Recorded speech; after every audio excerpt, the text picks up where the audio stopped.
Oh, hello to concurrent viewers. I know the title is not quite right. It was yesterday's. I haven't really decided what I was going to say, other than to wish you all a happy Valentine's Day. I see Dr. Mengele is first.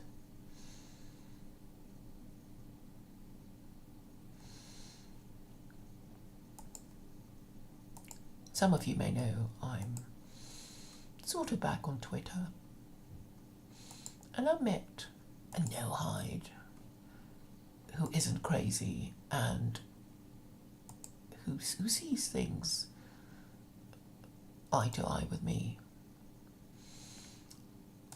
I don't know if some of you are on Twitter too, but I guess I can be easily found if you look for the clues. You can search for, well, all the keywords that you know are my pet subjects.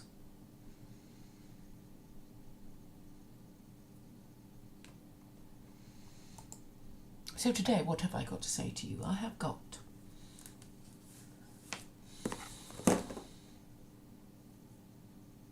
well, it's actually a pretty major find to find a no-hide that isn't crazy. Now, you do know my interests are theological, and I think you understand that my strategy, my narrative is theological, and it has to be that because there is no other way. If the most powerful empire in the world is oppressing you and going mad, you can only seek the protection and assistance of someone, something above the global hegemon. And whether or not God exists, I think he's the only thing left, isn't he? And I'm saying, whether we believe in God or not, the idea is that we understand that our suffering is punishment for sin, we repent of our sins, and we are reprieved from, well, the worst that could possibly happen in our lifetimes. And that would be World War III, or, a nuclear holocaust, or a global famine, or a global pestilence, or being gradually exterminated by our incompetent and corrupt government.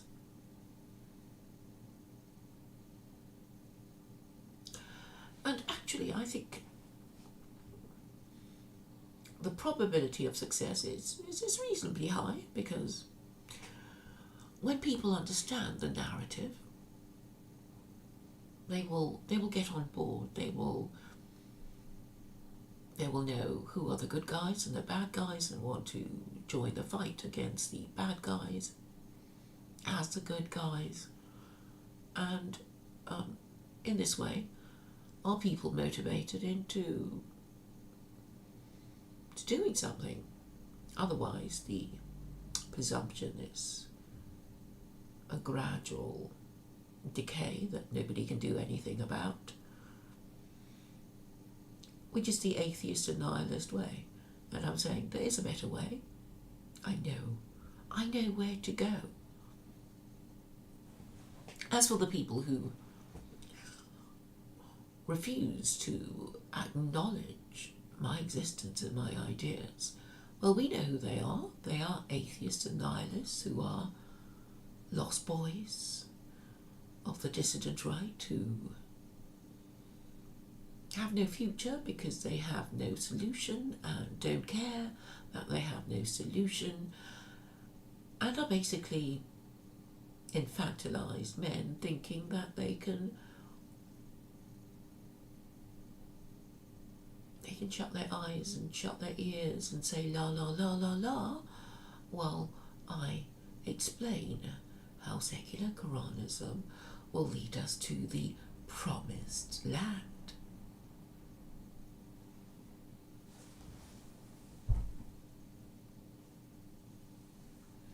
So right now it's only Dr. Mengele who prefers to blame Jews because it's the only thing that makes sense for him, because he doesn't know anyone who'll do anything about it. He doesn't know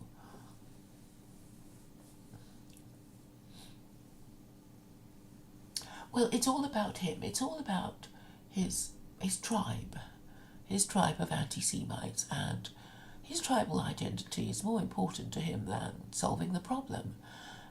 And I don't think like that.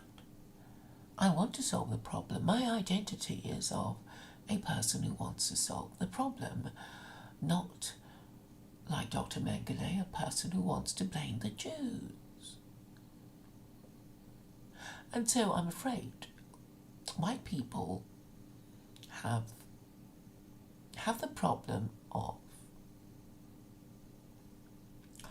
the failure of Christo-liberalism, and then unfortunately, because they're not very sensible, they have no leaders who are honourable and effective, their default religion is that of anti-Semitism, and it's just not a good belief system to have, because on the one hand it makes you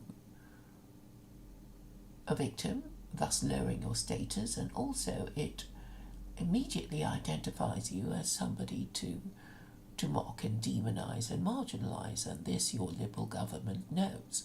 So basically, if you're an anti-Semite, you're showing your stupidity. And I've noticed with a lot of these anti-Semitic YouTubers is that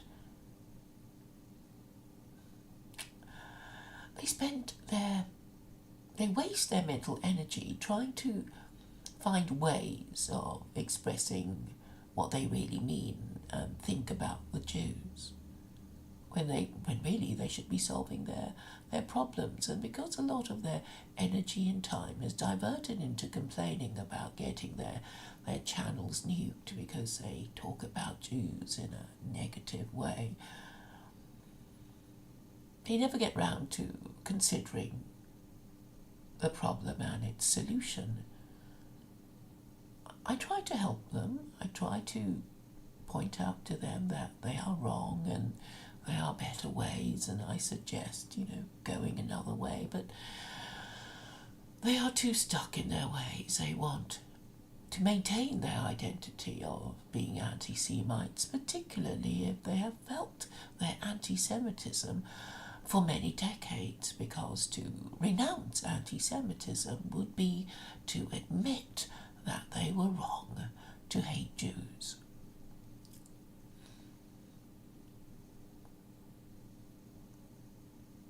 Why do people hate Jews? It is because they are envied. Well, on the one hand, God has ensured that Jews will be protected. He has also ensured that they would be hated, because their privileges, their protected status, their protected characteristic under the Equality Act 2010 in the UK means that they cannot, what shall I say, they cannot be insulted, abused or threatened because they are Jewish, irrespective of whether they are religious Jews or secular Jews. So if they're secular Jews, they get the protection of their ethnicity. If they are religious Jews, they also get the protection of their religion, and therefore they are doubly protected. And really, the same goes for Muslims. So the point is that Muslims have double protection, and so do Jews. but not the people who hate them, because they don't have a religion, and anti-Semitism and Islamophobia are not recognised religions.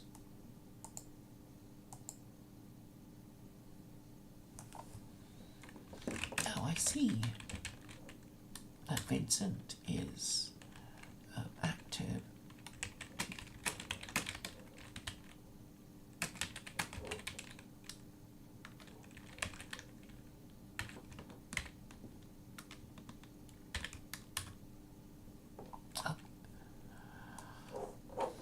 If he does, I'll have to change the display.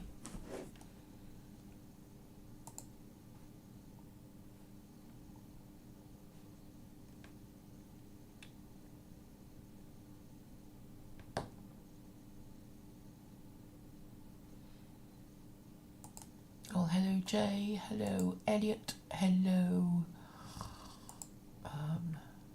Silver Screen. I don't think I know you. What shall I title this so far? Saying just chatting makes me sound like Jacob Faturecci.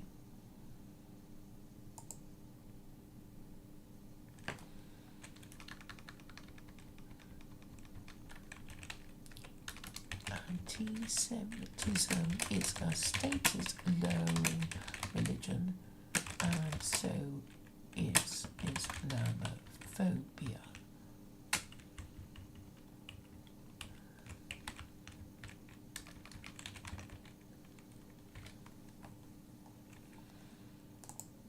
Okay.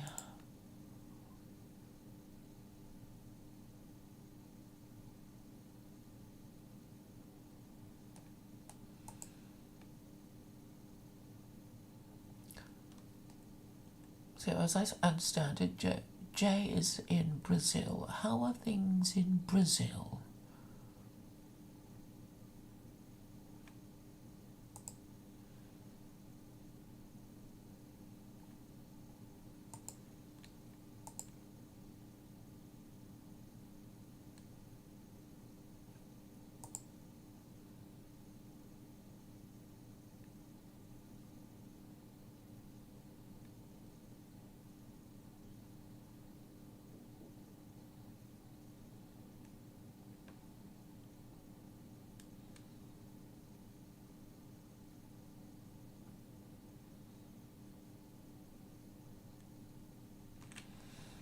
Well, I hear the steaks are quite good there.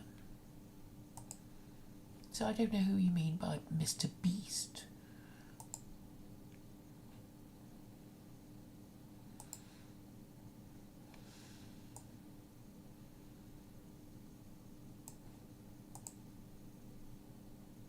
Now, what else was I going to say? Oh, okay, I was going to talk about the chat between Levent and Vincent, who may be joining us.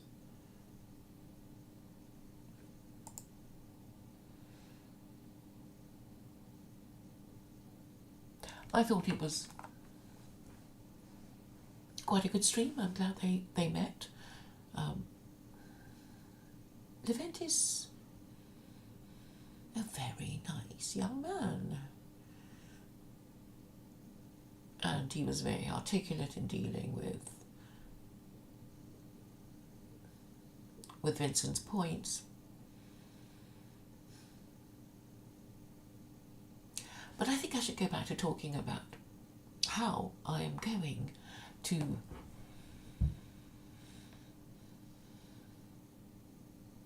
change things. So to change things, obviously I have to be platformed, I have to be heard, my ideas to be propagated, and I am not being platformed by the dissident right because they hate my idea, and that's because they're the lost boys of nationalism. They're not able to talk about ideas in an honest and rational way, and they don't want to hear it from me. Not that they would hear it from anyone else, even though it was somebody of their own sex and race. They are basically not very rational or honourable people, would lie even to themselves. Now the hope is there will be wiser heads above them who are capable of taking them in hand and changing things for the better. My big break would be to be platformed on mainstream media, and well, I guess my dream would be to be questioned about my views by anybody who is recognised as a public intellectual, Cathy Newman perhaps, Emily Maitlis, and people like that who are known for giving tough interviews. But I think I'm really more a radio person. I would hate to, well, just go, dress up. It's like, what shall I wear to appear on Newsnight or whatever? I really cannot be bothered. So Vincent says he wants to join my stream in a few minutes, he says, so I'll get things ready for him.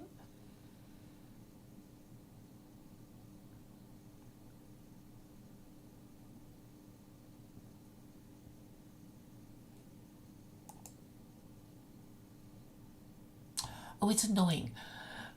Do you know when you mistakenly close a window and you think, oh, I shouldn't have closed it, and there should be an undo button for that sort of thing. But anyway.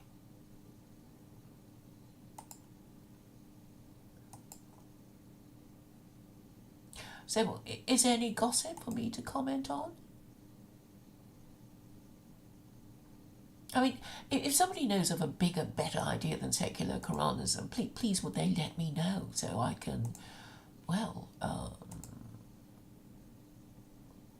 have a look at the competition. So does anybody at all in the chat know if there is a bigger and better idea than secular Koranism? And if not, I win. And I guess the next thing you'll say is that I don't win because I can't. What's the word? I can't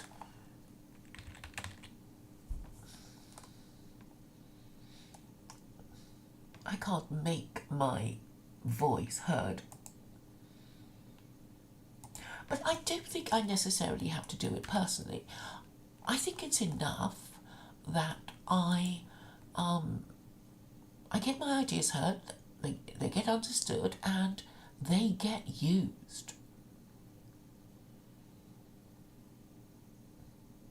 I suppose if I was, very jealous of, my intellectual property rights, I'd just, wait until, I get a book published and say, well, all these ideas are mine, and nobody...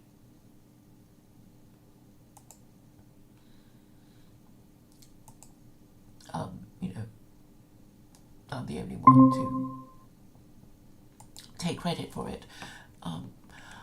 But that would retard the process. And I'm saying what I actually say can be easily understood by random people. And I sort of know that there are lots of important ideas over the years that I have understood and absorbed and remembered and regurgitated myself without acknowledging the source, because I have in fact forgotten where I heard such and such from. So I'm not really, the sort of person who's going to wait for, my book to be published, etc., before I will tell you my thoughts. I'm very happy to continually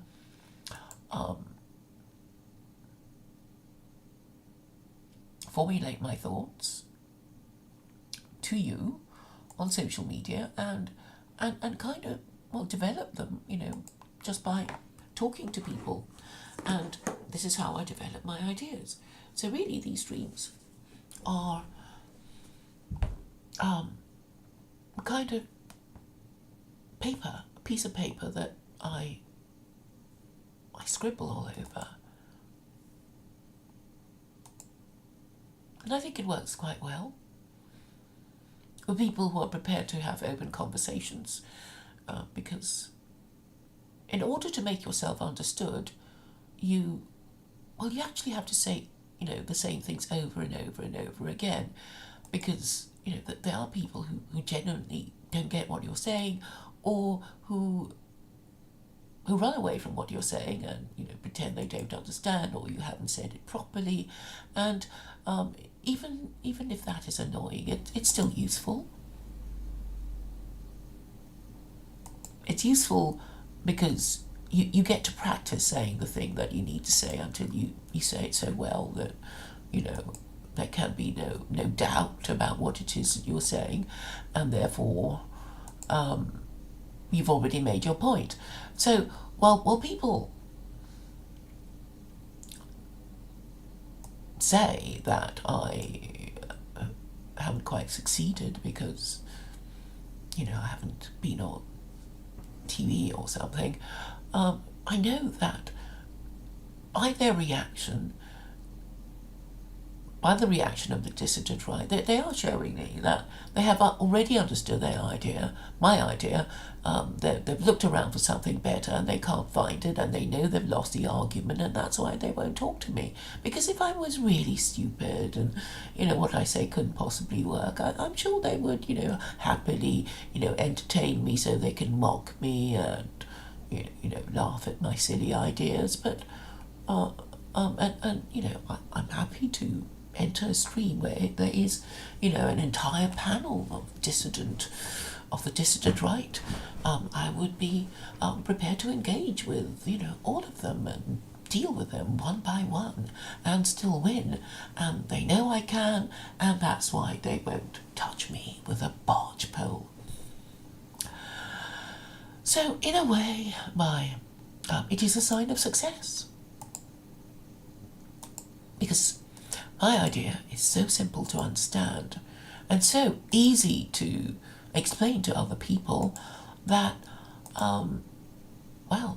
the job's already done in a way.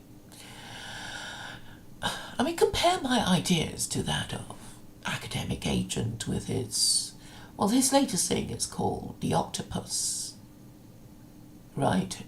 And you think, oh, it sounds so sinister and sophisticated, and you wonder what it was, and then you see Stephen J. James, do a piss take of it, and he did a spider, and then, he wrote all sorts of things between the legs of the spider to basically, explain what is in fact the cathedral. So Ralph Masilamani talks about it a lot, the cathedral, what a fancy word by Curtis Yarvin, what could it mean? And it's basically, all the organs of state, the judiciary, the church, the media, etc. I can't remember all 8 of them, but that's what it means, it means a police force, So it's nothing new, but as you know, educated people, academics can easily talk forever about their nonsense. They can make up nonsense and talk about it for hours on end. That is not my plan. My plan is to encourage analysis, conclusion, decision, and action. And the action I propose is dialogue. So ideally, the dialogue I wish to have is really as your representative. Yes, I propose to represent Jews and Muslims, anti-Semites and Islamophobes.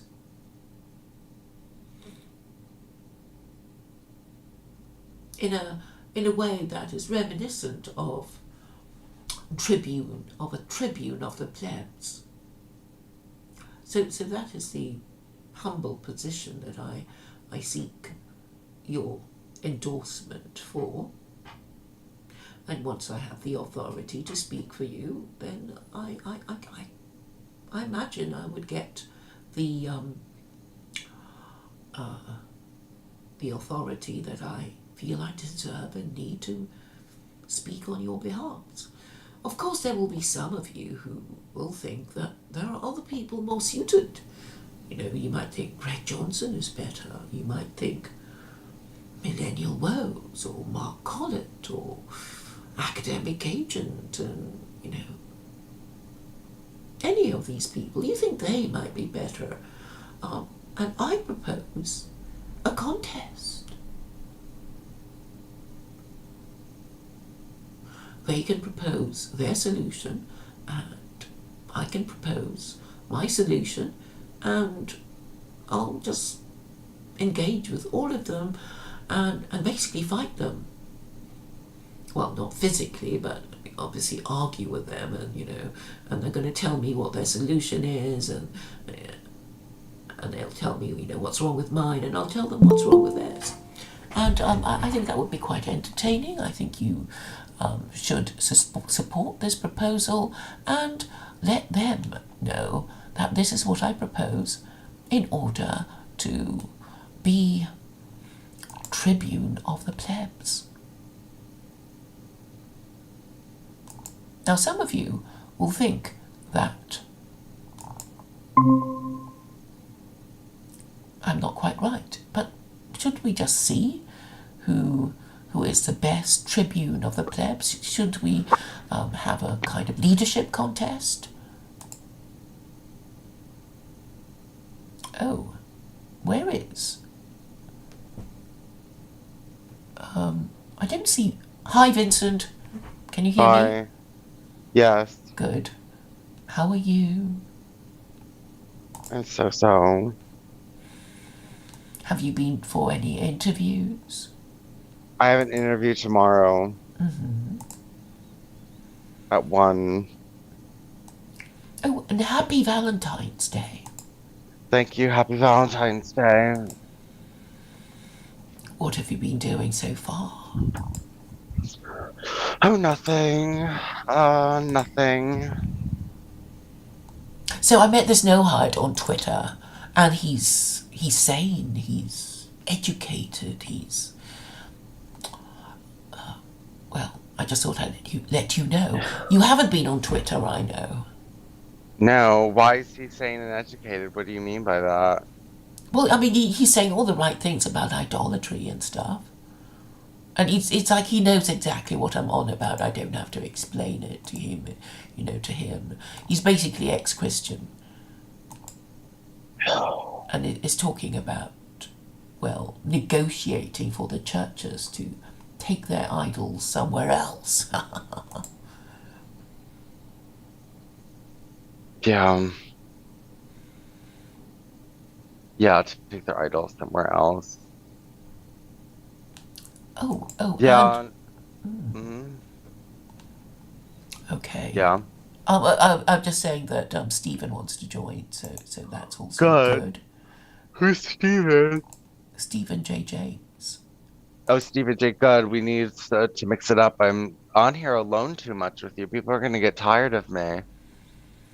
I don't think so. I think the ladies like you.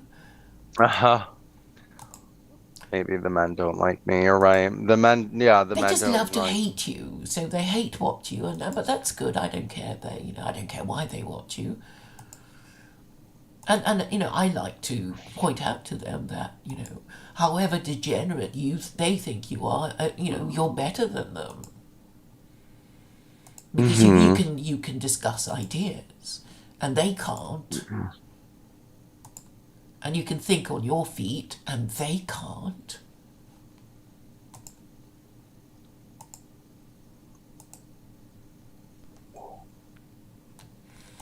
Oh, I have. Mhm. You have what? I have to get back to work. Because it's just driving me insane being home. Right. Haven't you been reading? No, I Okay. haven't been doing shit. I haven't been reading. I haven't been writing. I haven't been writing much on Facebook. I haven't been going out. I haven't, excuse me. I suppose you I can't go haven't. out if you're broke and haven't got money coming in. But Mhm. I guess, well, this will give you added incentive to get a job. Yes, I would love if the one job I went for an interview on just gave me the job and then I don't have to go on the second interview. What the one that you went, the receptionist job? Yes, Okay. yes. It's less pay, but well, let me go see the other job. It's less pay. The other one is going to be a lot more stress, a lot more, I think, work. Right. So not the lab job. No, no, not the lab job is going to be a little bit harder.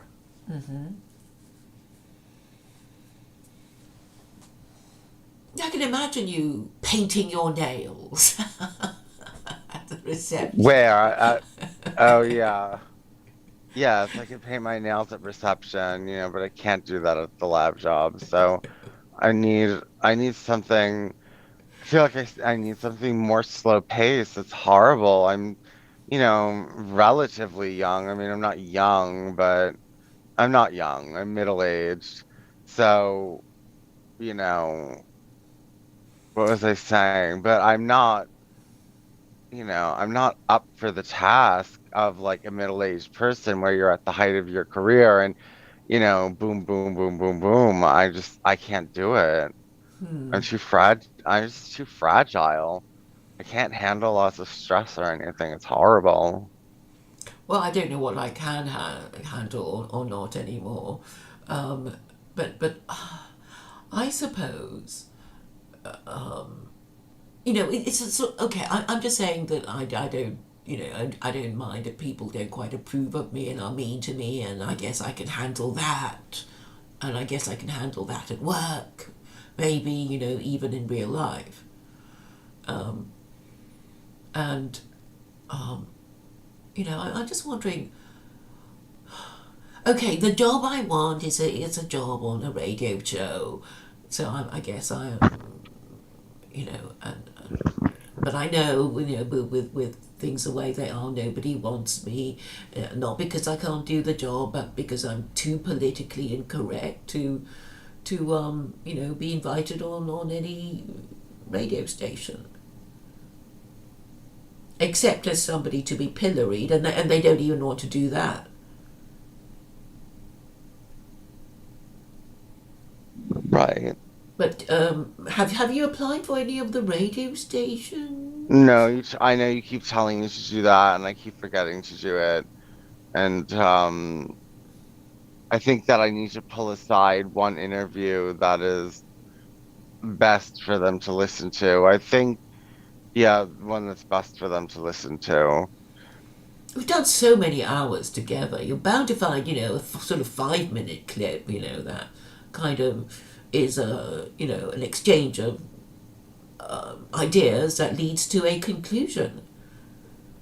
That and hopefully will make them, well, oh, when what what's next, and that I think is what you want to do, or you may even sort of cut out the conclusion or something. It's like, oh, but what did they talk about? Oh, they changed the subject. Oh, how disappointing, that kind of thing. Yeah. Yeah, I could show them my clips from when I'm on No More News, but then they might think I'm Oh no, no, no! anti-Semitic. Don't do that. I mean, that's sort of too provocative already because they will have heard of Adam Green. Yeah. But me, I mean, they won't have heard of me and, oh, who's she and blah blah. At least they'd ask a few questions. But if it's Adam Green, they just go, oh no, maybe, I don't know. Well, I think we should do a stream where it's purposely what I'm going to send them on the radio. That we're gonna come together and we're gonna do a Vincent and Claire show. Excuse me. Okay. And And what would be we be discussing that is considered okay for their kind of audience? well, I think we should obviously, I think we should discuss. I mean, we've been talking about the no-hide laws and secular Quranism for so long, but I mean, that's what I would be talking about on the radio show. You know what I mean? It would be a no-hide radio show. Have enough. I don't have enough to discuss anything else. And Are there any channels that do the no hide laws? I mean, okay, I've seen a few rabbinical ones. They're really, really boring. yes, there's on YouTube. There's channels that just do no-hide, and they're horrible. So actually, that's good for you because we can easily top their boring stuff. Yes. I mean, what they talk about is like, oh, we're so wonderful and it's such a good thing, and that's it. And I think we should focus on idolatry because then it will be controversial. And the thing is, even if they don't like it, they'll okay. As far as I'm concerned, but I'd be happy to make that point and send that message to them. Yes. Well, we So we'd have have to different. talk about idolatry, Yes, our and how we have extent. different definitions of idolatry. Maybe you should give it a title so we can stick to the point, whatever it is. Something about idolatry. So today on Twitter, I've basically been saying, okay, I came across Rabbi Kaufman, and it just occurred to me that he's one of those rabbis who are prepared for a fee to convert Gentiles to Orthodox Judaism, and knowing full well that these Gentiles who convert to Orthodox Judaism are just going to flip over and say, oh, we're now Messianic Jews. Are you aware of the racket No. that, okay, I've heard it rumoured that, oh, what's his name? Asher something. Yeah. You've spoken to me. He's Uh, such a crude and Reza rude rabbi. Reza Asher or Asher Reza. Yes, that one, the young one. I mean, Hmm. he was just so crass. I mean, I met him through John Gischler, and he was just making crude jokes like, oh, it's Claire, your girlfriend, John. It's like, oh, how unrabbinical is that? Yeah, yeah, people question him. He's a convert. Asher Reza is a convert to Judaism. He wasn't born Jewish. I think he's Hispanic. Yeah, so what's been happening is that, okay, this is something that Tovia Singer complains about. That all these Christians they come to Israel, they convert all these Jews, and my response is that well, these Jews should know what the hell they believe in. They should be able to recognize idolatry when they see it a mile away. But it seems that they don't, and even the smart ones like Henry Abramson, Abramson, I think his name is. I mean, Hmm. he's this. He's not a rabbi. He looks like one, but he's academic, and he basically does YouTube videos about Jewish history, and they're quite good. And he has a very, very avuncular personality, and everybody likes him. And what I noticed was he was talking about Spinoza, and then he was saying, "Oh, I don't know what Spinoza was excommunicated for," and I was kind of shouting at my screen saying, "It's idolatry! It's idolatry!" I mean, surely you know that, but it seems he doesn't, or they pretend not to, or I don't even know.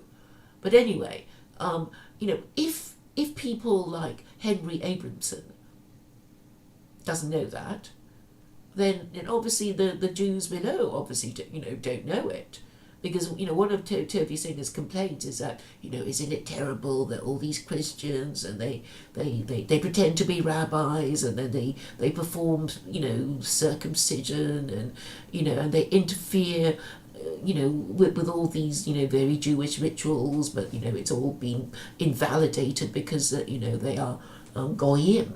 And so that these Jews are really upset and violated, and then these pretend rabbis kind of slip in that it's actually okay to believe that Jesus the Messiah is coming, and a lot of these Jews actually don't know how much they should be triggered by the idea. They kind of say, oh, okay, yeah. So yeah, we know Jesus is a Jew, and you're saying he's coming back, and you want us to be okay. It's kind of like that. Not, you're asking us to believe that, in Jesus, that he's alive. There's not that. Okay, there's not the sense of outrage that I would feel if anybody asked me to be Christian. Well, no, yeah, because most people are not like really strong and their principles are not very sensitive and don't understand the magnitude of these types of things. Just like I thought people would be dead set against the Noahide laws and everyone would just see it as a no-brainer or something no and the idolaters are going to understand and the blasphemers and the homosexuals they're going to understand and they just don't have that same level they have no level of shock and anger over these types of things and I think most people are like that. Most people are not incensed by things. Most people are just so mediocre even in their emotional output that nothing really disturbs them. They're just kind of not disturbed. Yeah, and I suppose it might be my legal training, because if you do the law, you're supposed to apply principles and recognize cases where certain principles apply, or whatever. So I guess I think like that, and I'm just surprised that people don't. And then okay, they're not legally trained. You explain it to them, and they kind of say, so what, you know. But I go, but if you really believe in God, you wouldn't want to offend him, would you? If he said, don't practice idolatry, and blasphemy is forbidden, then you should be able to infer that this is not what you're supposed to do. But there's a kind of double think. Okay, a double think is sort of like, I offer you something, and you say no thank you, but you reach out to get it. It's like, well, it's a very mixed message. If you say no thank you, shaking your head, and then you stretch out a hand to take whatever that is being offered to you. But I witness this happening. Which is comical because who's double thinking? Well, actually, I was thinking of my late husband. I offered him, something to eat. I don't know what it was, crisps or whatever. And he sort of knew he shouldn't say that he shouldn't. He shouldn't. And then, but he said no, thank you. But he stretched out his hand and took some. Yeah. That still makes me laugh. But what group of people? Why did you bring up double think? Who is the ones double thinking? Well, the Christians, of course. Oh, what are they double thinking about? Well, okay, they say they're supposed to believe in God and heaven and hell, right? Yes. And they know all about the Ten Commandments because they incorporated the Old Testament into their Christian Bible. So they know this whole story about, what the Ten Commandments are, forbidding idolatry and blasphemy. And then, you point out to them that, Christianity is idolatry. And they don't get it. Or they pretend not to. I don't know. You get it. Yeah, I do get it. Of But it course I took get you a it. while, right? It took you a while for it to sink To, in. to understand that Christianity is idolatry. Yeah. Or Well, maybe you. Sorry. I always knew that under that it would be considered that, but not necessarily exactly why it would be considered idolatry or how it would be considered idolatry is probably better to say it. You know what I mean? How for it to be idolatry. Yeah, I mean, okay. I was saying it in the sense that there are idols of Mary and Jesus and that kind of thing, and they can't deny that idols. They can say the statues, but you see people bowing before them and all that. So, it's kind of like me saying, if we did live together, every night I'm going out and I never go out. I always stay in.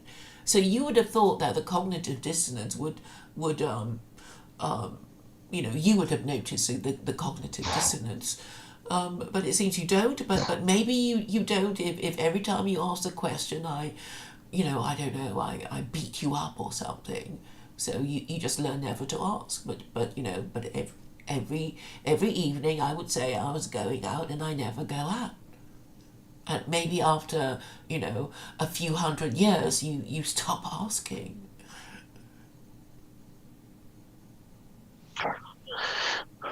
So you're talking about Christians knowing that they're practicing idolatry. I'm not caring. So okay. Then another okay. There was an occasion, maybe a few decades ago, but it was at a dinner party, um, and it was like, oh, but it would appear that Christians practice idolatry, and the hostess said, um, oh yes, I never thought of that. And then the subject was changed. I know, Yeah. but Yeah. they sort of okay. And Jay, Jay is kind of classic, really.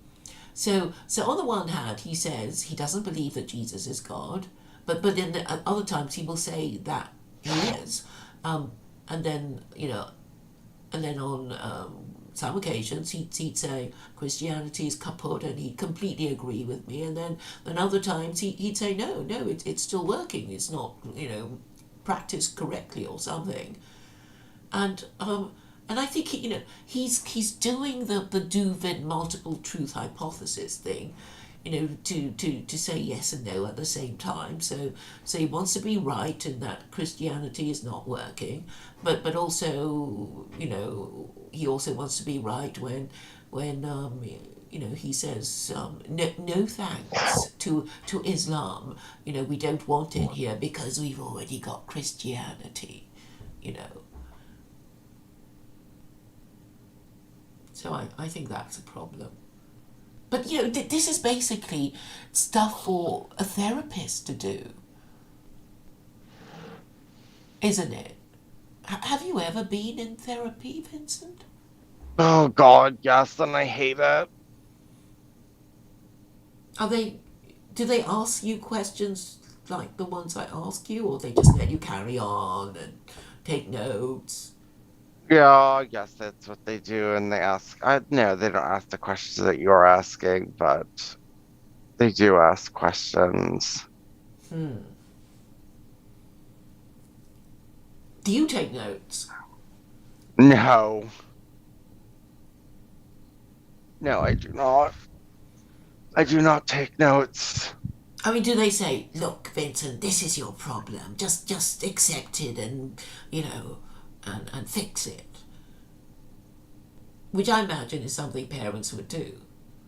Like, the problem with you is.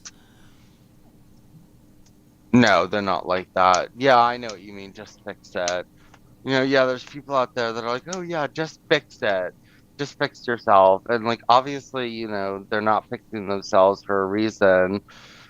It's too hard for them and that's horrible. I feel bad for people like that, that it's just, it's too hard for them to fix themselves.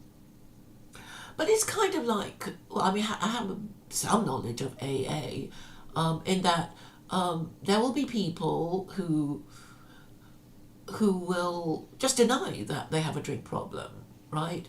They say things like, yeah, everybody gets a bit drunk every now and then. They get into and they say things they don't mean, and you know, and then I guess they lose their friends, they lose their job, they lose their marriage breaks down or whatever, and until they kind of end up on the streets or something.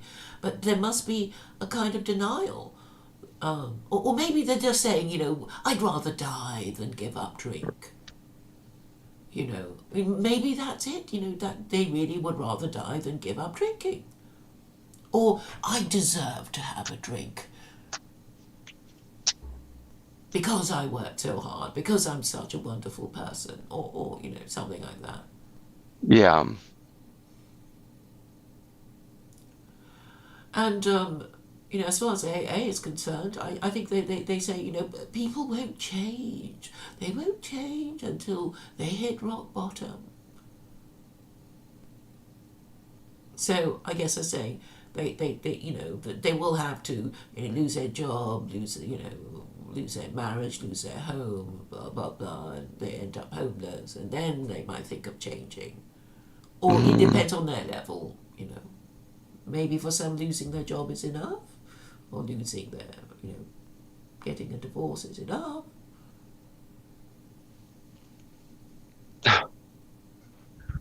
Yeah. Hmm. Yes, it's horrible. Yeah. This is it's a lot, and I think people that are very strong don't really understand. They don't really have a lot of compassion for people who aren't strong, and that's really hard. Because, the strong people have all the power, and the strong people have all the money, and well, usually, and because they earned it in the world, being out in the world and, being able to get through and being successful at it.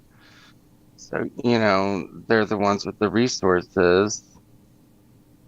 Yeah, but I guess okay, some people might have inherited their wealth, but the people who acquired it themselves, were driven to do it, and they, I guess, they stayed focused. They knew what they wanted to do, what they had to do, because they thought about it.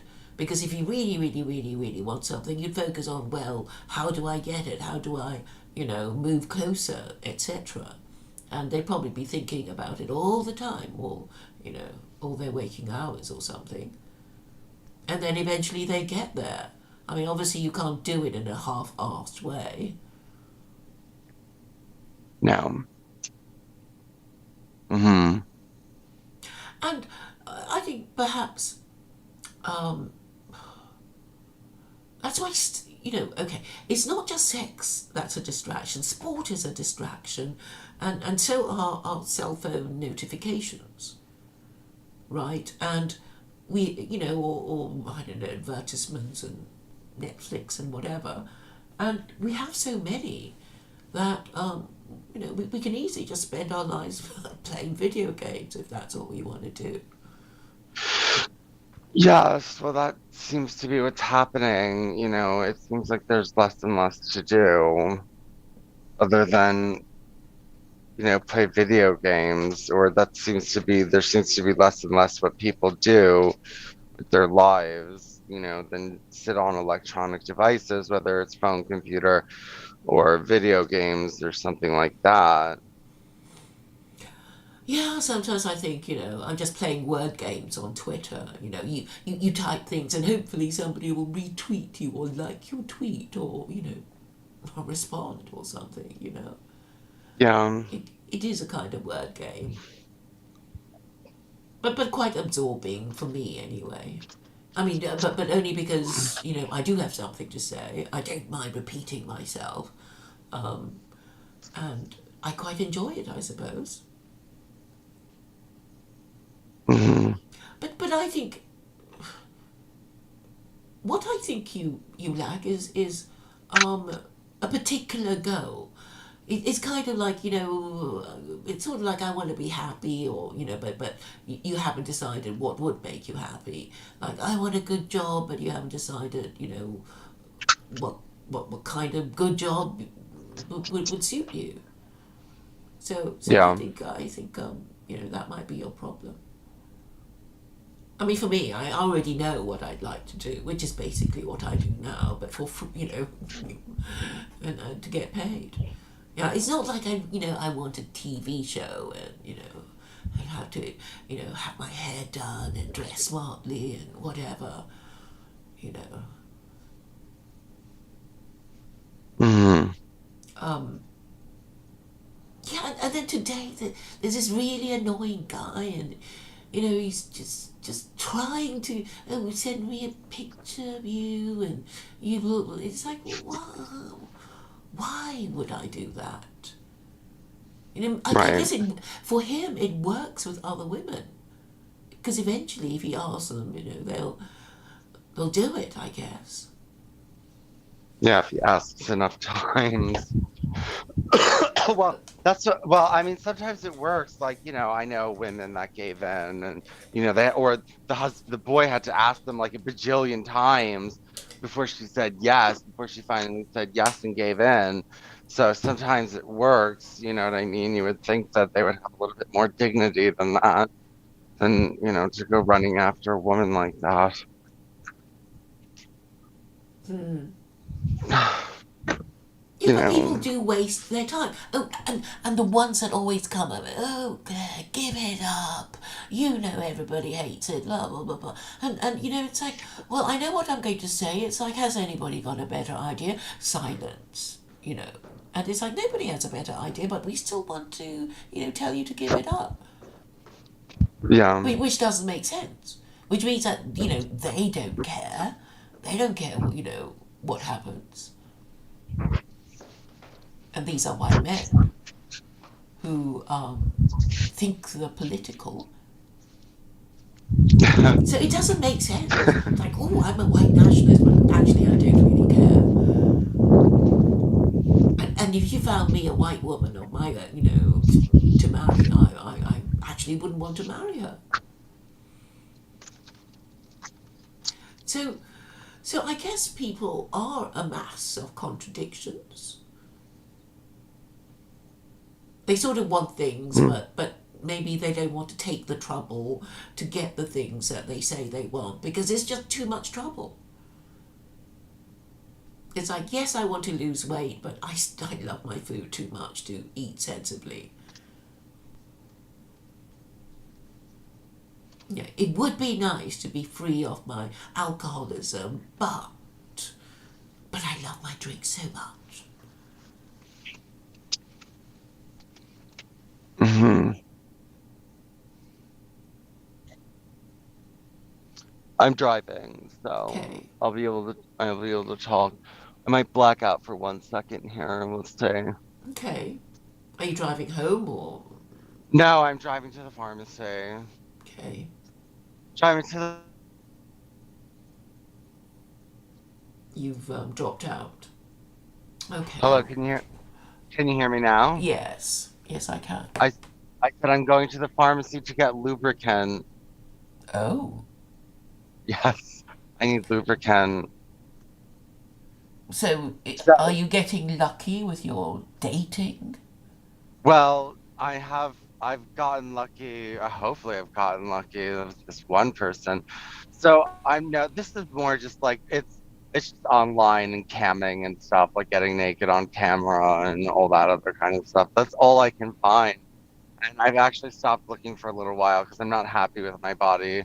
I stopped looking on Grinder. I want to just get back in shape before I go out there because I don't want to, get rejected by sexy guys, and then, Why, why can't you? Isn't all this a bit unnecessary? What about, well, dare I say, masturbation? Well, I mean, isn't that just sort of safer instead of being rejected and then you sort of do it and then you just get on with your day instead of this endless worrying about being rejected and stuff. yeah, but that gets, you need the human contact. You need a little bit more than that. I mean, masturbation will only get you so far.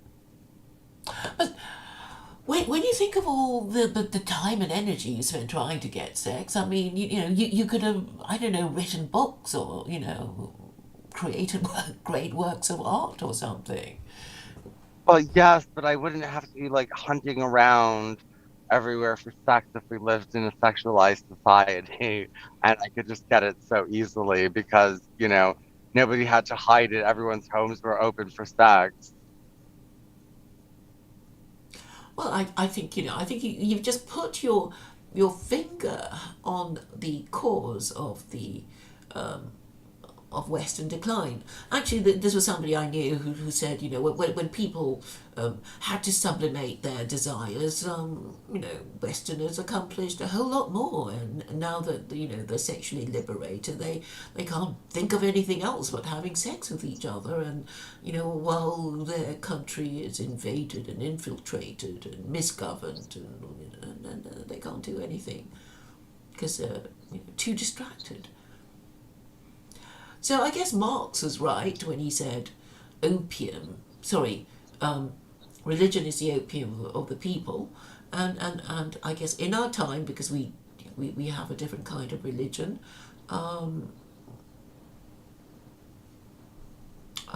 we, okay, what am I trying to say? If patriarchy is the religion that is the opium of the people, then now when we have, matriarchy, I guess, all that the matriarchy encourages is the opium of the people.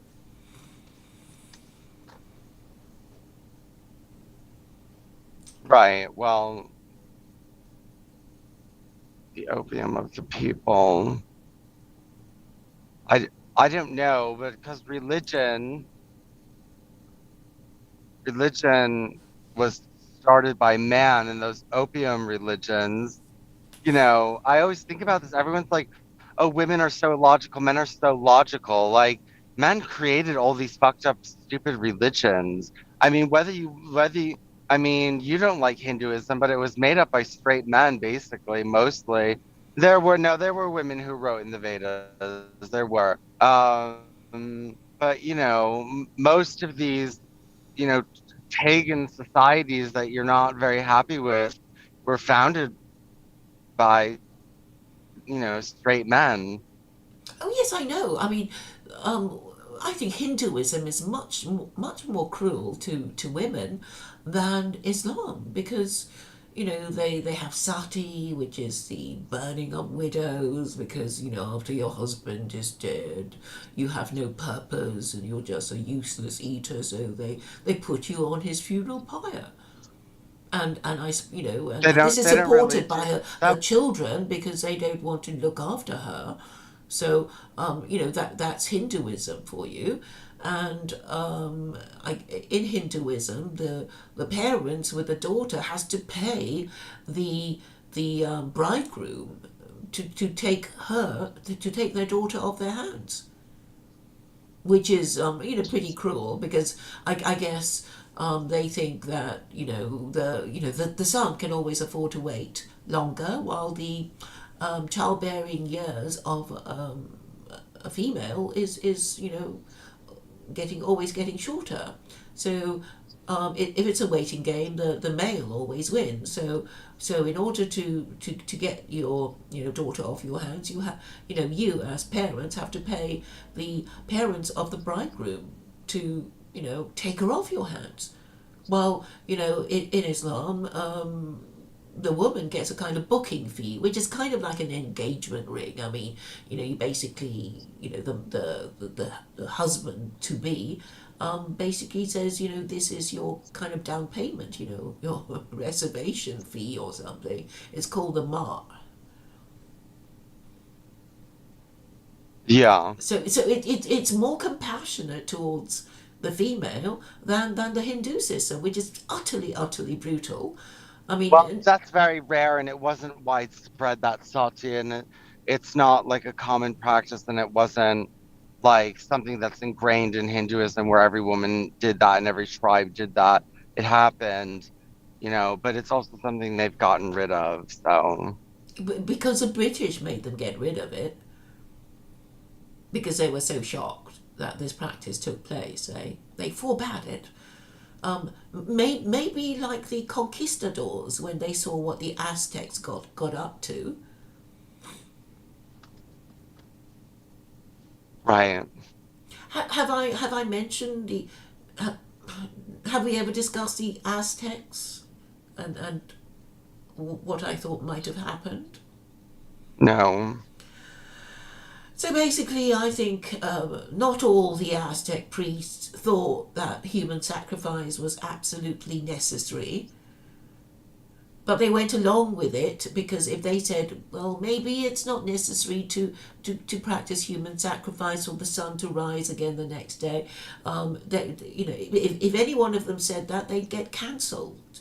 So I guess they didn't dare say that and continued practicing human sacrifice unnecessarily until the conquistadors saw them and conquered them, and possibly the because they were so mean and sacrificed everyone and everyone hated them, they probably helped the conquistadors in taking over whatever their city was called. I can't remember now. Right. Yeah, well, maybe, who knows? This could have happened, a lot could have happened. Yeah, but I'm saying, if you have rules that are not good for the social cohesion of your group, your civilization is going to fall. And Hmm. really, the purpose of religion is to, okay, the best religions would have the fairest rules. So people think, oh, that's fair enough. I don't mind that rule, even though I'm bottom of the heap, or even though or if you're a member of the elite, you kind of, well, you govern properly because you care about the people and you don't exploit them and they love you, and you can protect yourself against your internal and external enemies. That's basically what I'm trying to say. But if your moral system doesn't allow for that, then you know your group is just going to be undermined, taken over, you know, invaded, etc. Yeah, hold on one second. Excuse me, where's your family planning? I don't know if I've seen, thank you. Oh, there it says it. I couldn't see it. Um, Family planning. what's the section? Okay, here they call it personal intimacy. Ooh. Yeah, they call it personal intimacy here. Isn't that interesting? Wait, where is, oh, here's family planning. Um, these things are so expensive, and when I'm looking for the lubes are expensive. Like how much? Like 7.59, 9.29. Uh huh. Let me get the cheaper one. Yeah, because, well, I have this boyfriend, not boyfriend. Oh, well, maybe, well, I do call them boyfriends when they're online. Um, so we're pretty close. I don't care. I'll have an online boyfriend. I don't give a fuck. It's harder. I can't find a real one. So what am I gonna That's do? safer, isn't it? Isn't that safer? But then you can't say, oh, I really did something wrong.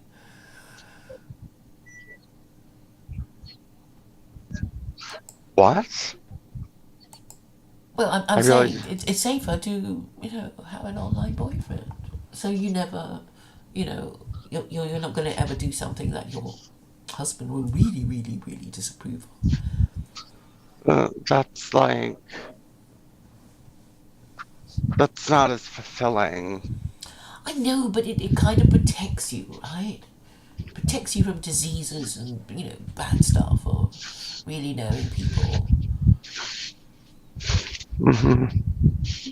Or maybe Oh, some people are quite good at sexting and doing, that sort of thing. yes, well, I've been sexting and cam sexting, so.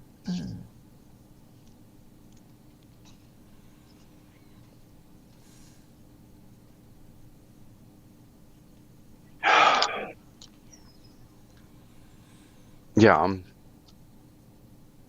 I Hold on, I'm just buying it.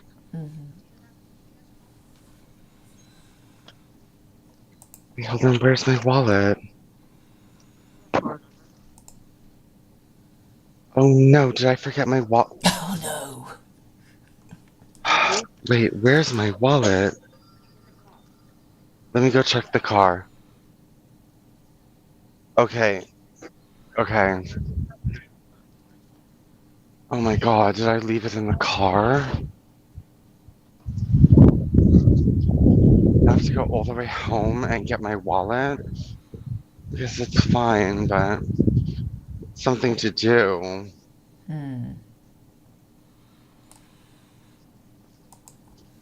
I left my wallet at home.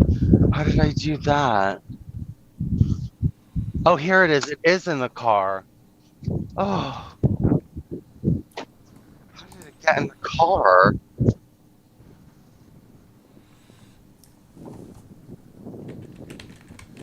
I have like no money left.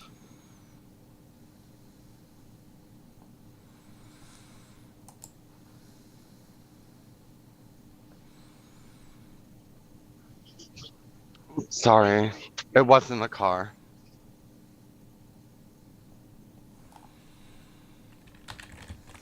Well, I'm just paying for this.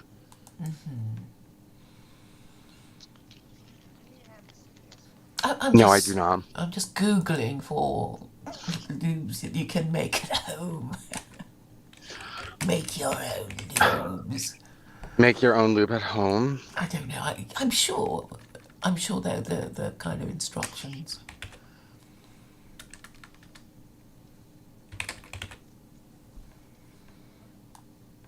Can I make my own lube? How to make DIY lube? No. Thank you. I'm so glad that was in the car. That could have been really horrible. Yes.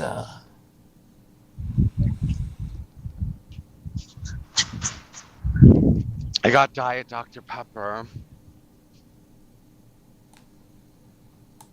which I like. I Diet prefer. Dr. I You prefer prefer what? Coke. I don't really like Dr Pepper. No. I think I prefer vanilla Coke. I like that. Mm-hmm.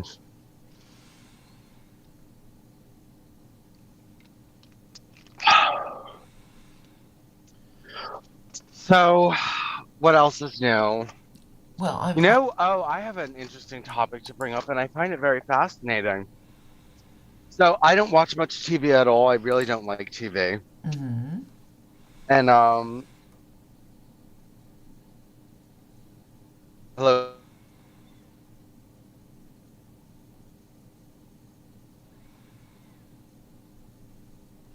you've dropped Hi, can out. you hear me? Can I you hear didn't me? hear what you just said before you said that. Before you asked Okay, if. no, I wasn't talking because I knew I Okay. dropped out.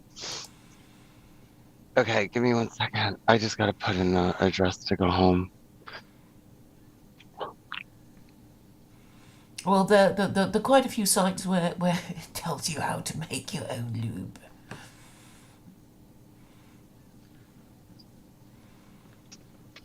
It tells you how to make your own lube? But I think probably if you bought all the ingredients from scratch, you would be more than what you paid for, I guess.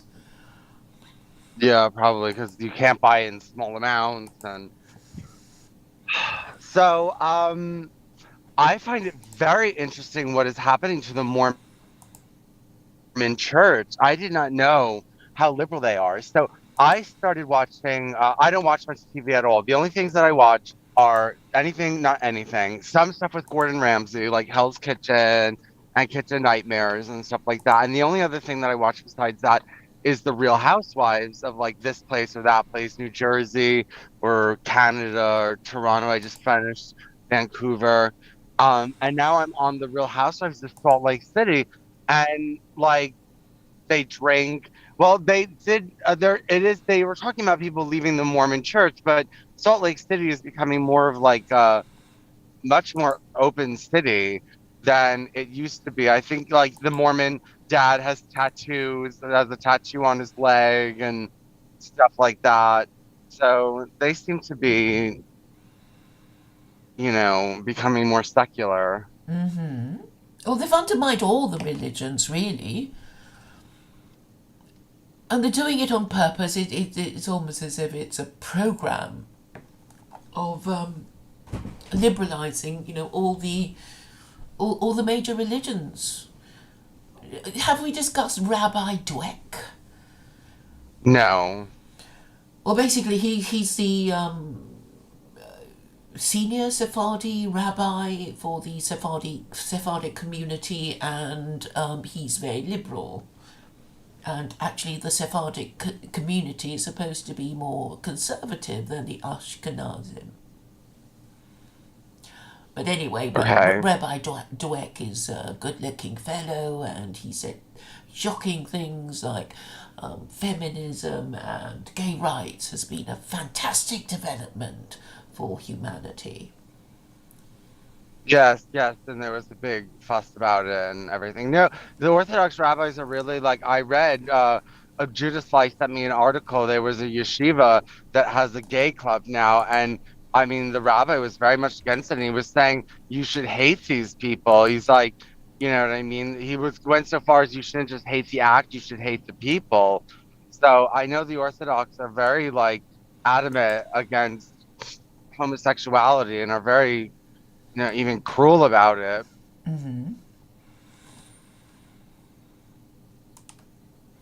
Well, yeah, and the Christians who say, love the sinner, hate the sin, and all that. Yeah. But sometimes you can't separate it. And No, and you we can't. kind of we still need to know what's a right and wrong thing to do, and why all these rules are in place. And when you think of all the five world religions, the only successful ones that you can call a world religion all support marriage and family values. And I guess all the ones who didn't just went extinct, right? I mean that's the only explanation for it. And okay, so we don't like these restrictions that have been placed on us, but I guess it's kind of necessary if we want our group to stay in existence, whatever our group is, whether we be Jewish or Gentile, white or brown, yellow or black. And Right. I really think what's happening now is actually well the advanced stages of dementia. It's like this is the reason why you're being like that. This is the cause of all your suffering, and people say no, it's fine. You know, we'll just vote again. Well, well, how would you transition from democracy?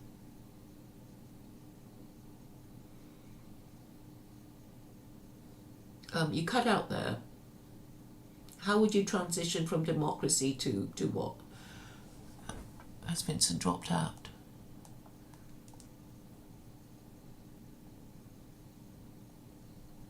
I know something's happening to my computer. It seems to be doing a lot. Straining.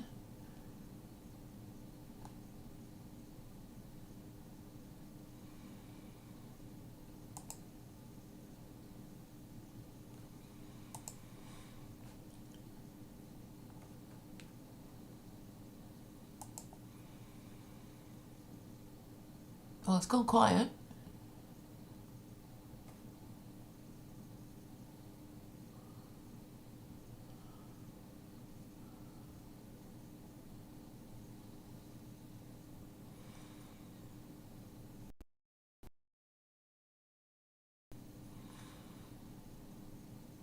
Well, I don't know what's happened. I'm looking at a blank screen.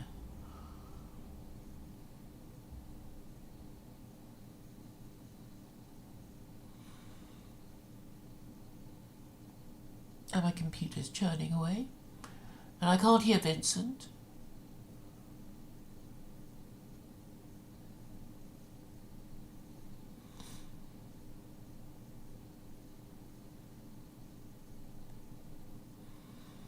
And I can't seem to navigate away from the blank screen.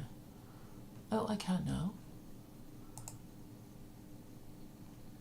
But it sounds like Vincent is gone. I hope he's alright.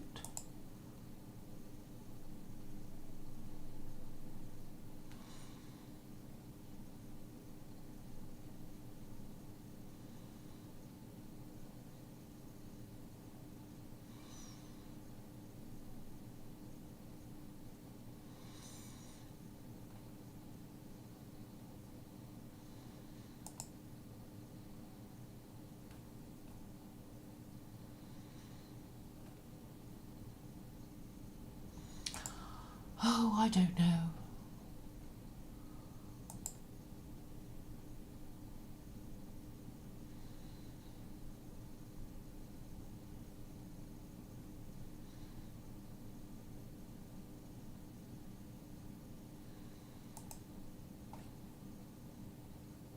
Okay, so I see something now. I think Vincent is gone.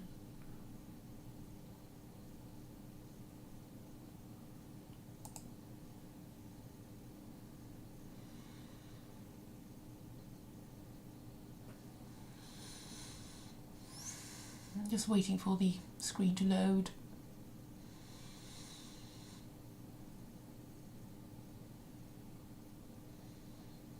I think he's gone.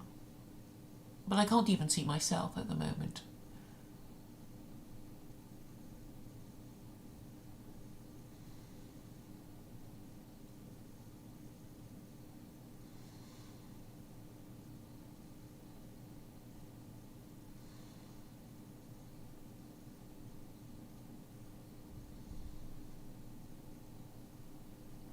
You lost your network connection trying to reconnect, it says.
Well, it's just me. Vincent is gone. I hope Vincent will return.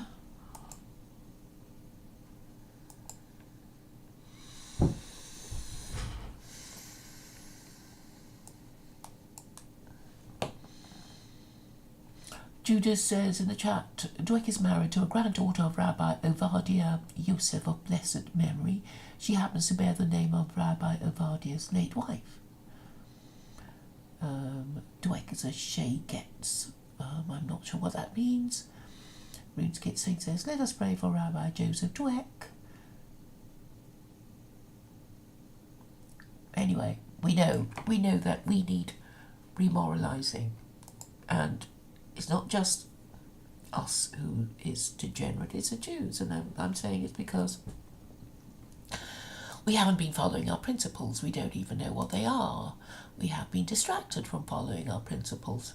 Perhaps we think we don't need any principles anymore as long as we obey the law.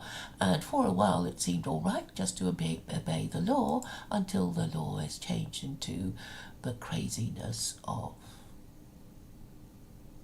the current law. And therefore, we should have a think about what kind of laws we want. Now,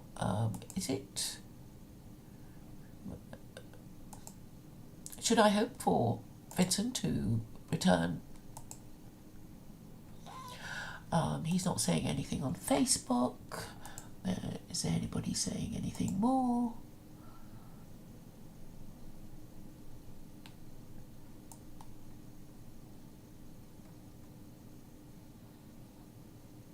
Oh, Shakex is a male version of Shiksa. I thought it was just Goy. Rune is shocked to hear such rubbish. I don't know what you're referring to.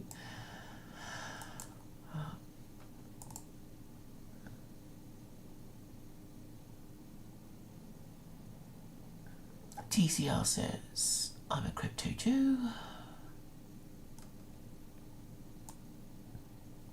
Is it me you're referring to, or somebody else? I don't know.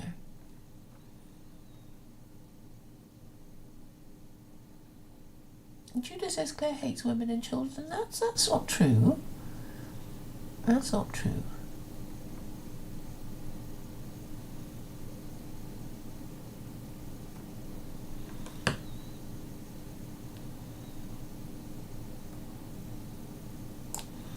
Dual Citizen says compassion. Lol, wasn't this guy saying, oh, people need to go away just the other day? Olympic levels of hypocrisy. Well, I guess we pick and choose who we feel compassion towards.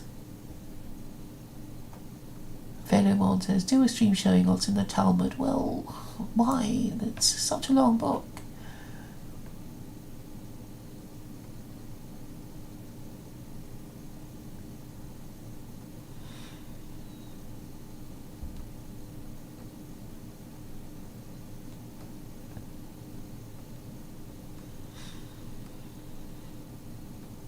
Alright, I guess I'll leave it.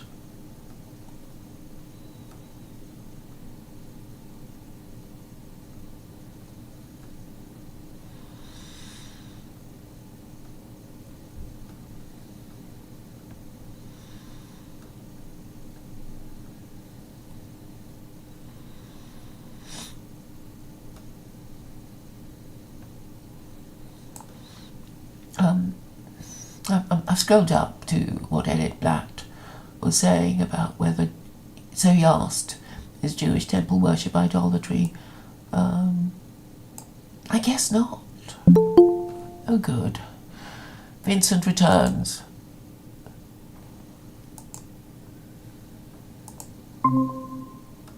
Hello? Hello. Hi. Welcome back. Yes, if I have to go, it's because I got a phone call from for an interview, but um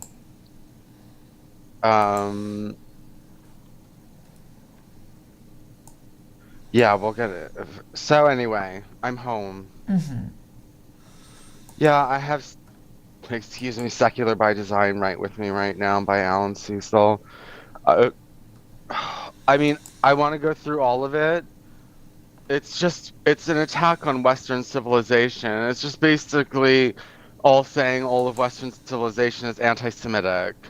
So, I have to, and, you have to learn the history, the theologians, the philosophers, the sociologists, how sociology is anti-Semitic, and then it gets to chapter two. Well, that's a bit extreme, isn't it? And also we need to define what anti-Semitic means. Is it? I mean, people joke that you are an anti-Semite if a Jew hates you.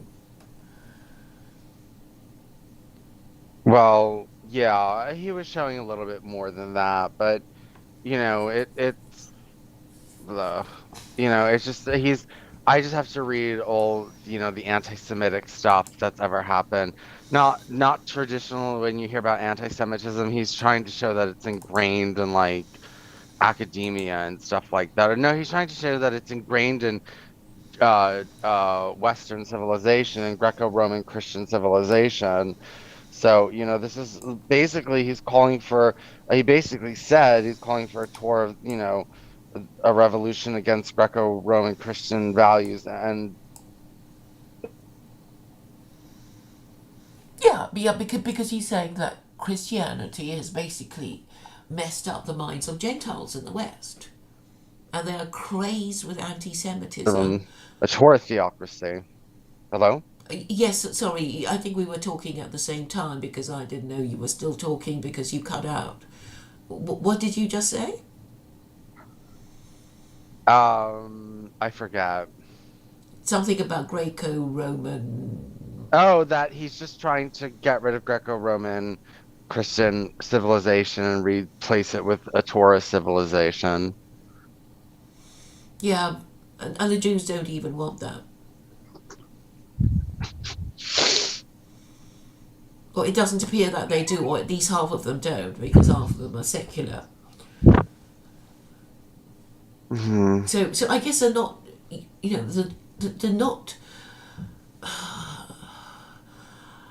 If you want to use something for a particular purpose and you've got this, I don't know, if you've got a glue that's only 50% effective, then it's not really good enough. You need something that is more than 50% effective, I guess, is kind of what I'm saying. So you can't choose Judaism, you have to choose Islam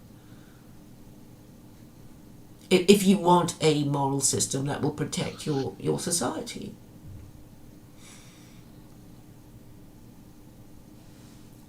I mean, does that We make have sense? no, because you're thinking short term. I mean, the look, as we have a little bit of a while for Orthodox Jewry to spread these Noahide laws. And then when there's Noahides, things will begin to change. And in the next gen, there's almost going to be no secular Jews left because they're all intermarrying with Gentiles or gay and not having kids. And, secular Jewry is disappearing. Orthodox Jewry have like 12 children each. So, And so as that's long, a secret. I mean, it shouldn't be that much of a surprise. It's like if you want to carry on existing, you need to have babies. Because the whole idea is, you want to think of what's going to happen to your society if you're after you are dead, and if you care enough, you'll have children. I mean, there's just no escaping that, Vincent.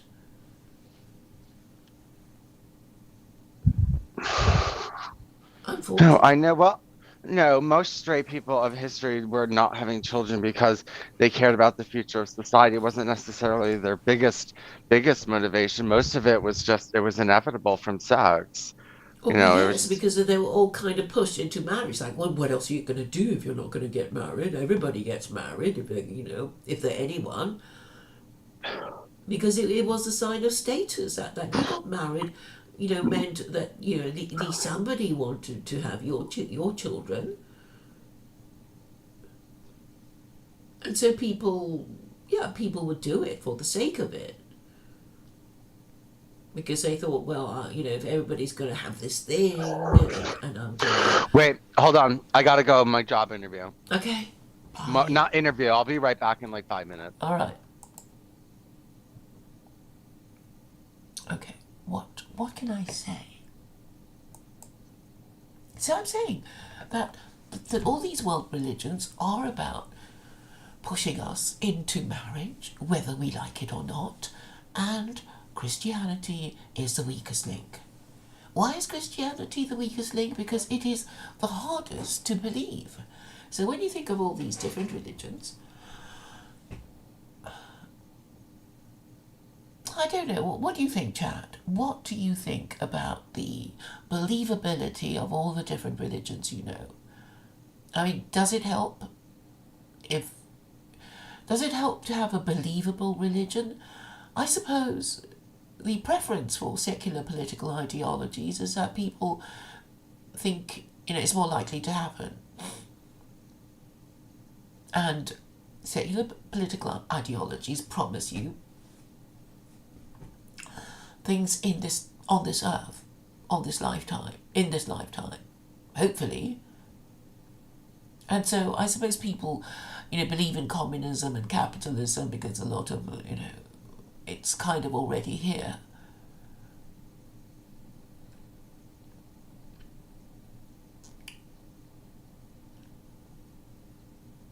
But obviously you need a belief system that extends beyond your lifetime in order for you to behave correctly as regards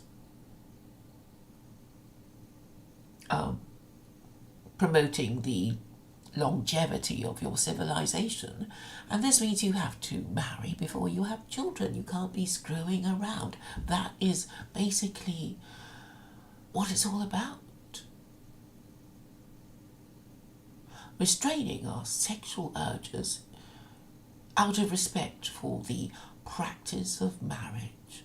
And if you stop doing that, bad things happen to your society, as we are now seeing in the West.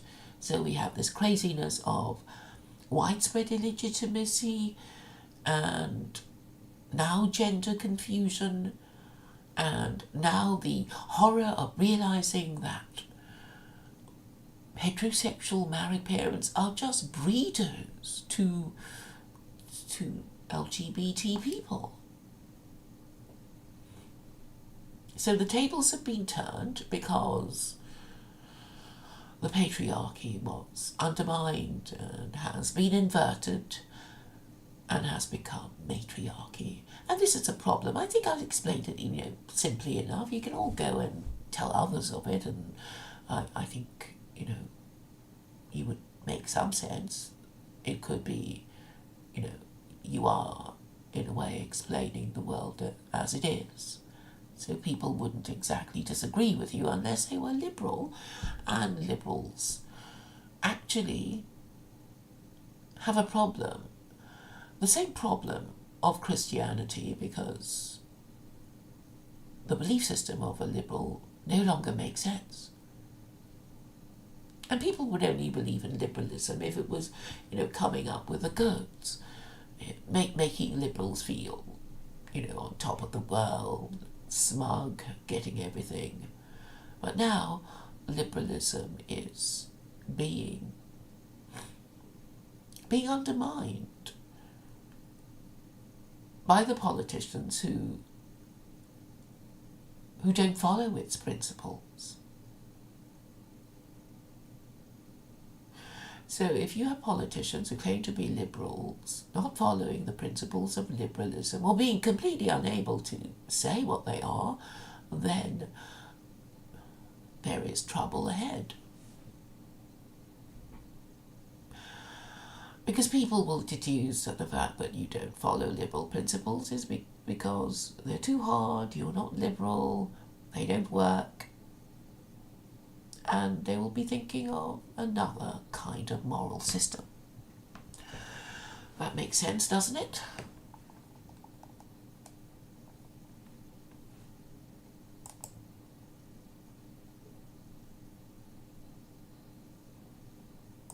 So I guess Vincent is having his telephone interview.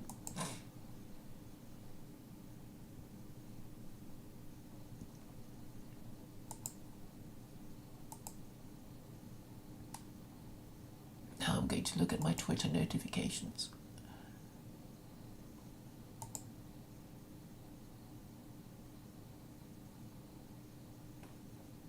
Unless there's something for me to respond to in the chat.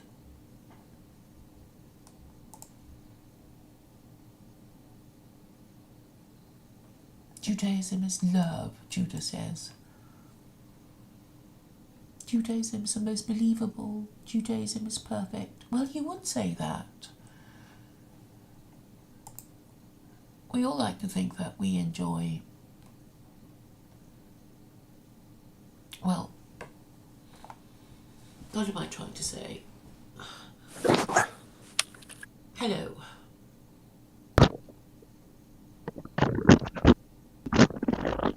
Hi. Hi, how did it go? It went good. It was just she was just preparing me for the interview tomorrow. Yeah, she was just preparing me. So yeah, I'm getting ready for this other job, and I gotta get some stuff done. Gotta get some stuff done. So, what were you talking about while I was away? I was talking about why it has to be this way that you don't like, all this marriage and legitimate children business, which people don't want to do now because they've been conditioned out of it. So I'm basically saying, anybody, if they're thinking about it, will probably think, children is not for me, which is why they kind of have to be rushed in their 20s and then told, oh, you can't walk away now because it'll be really terrible if you do. This sounds horrible, Claire. This sounds like some kind of horrible trap, some kind of just like torture, I and know. and this is horrible, Claire. This is a horrible way to manage people's family lives. Well, people used to think they were happier. I mean, We people don't now know people if they now were talk about, happier. oh, the good old days when the West was great, when we had family Well, not values and took marriage not seriously. everyone. Not everyone talks about that. First of all, obviously, 50% of the country is not talking about that. Otherwise, Joe Biden would not be in power. Hey Siri, turn on the fan. Hold on. Hey Echo. Okay, she did it. Um,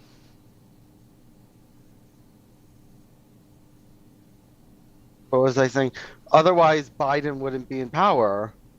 Oh, I don't know. I mean, all these political. Okay, so basically, the Democrats just represent the working classes, the lower classes, right? And the Not Republicans, anymore.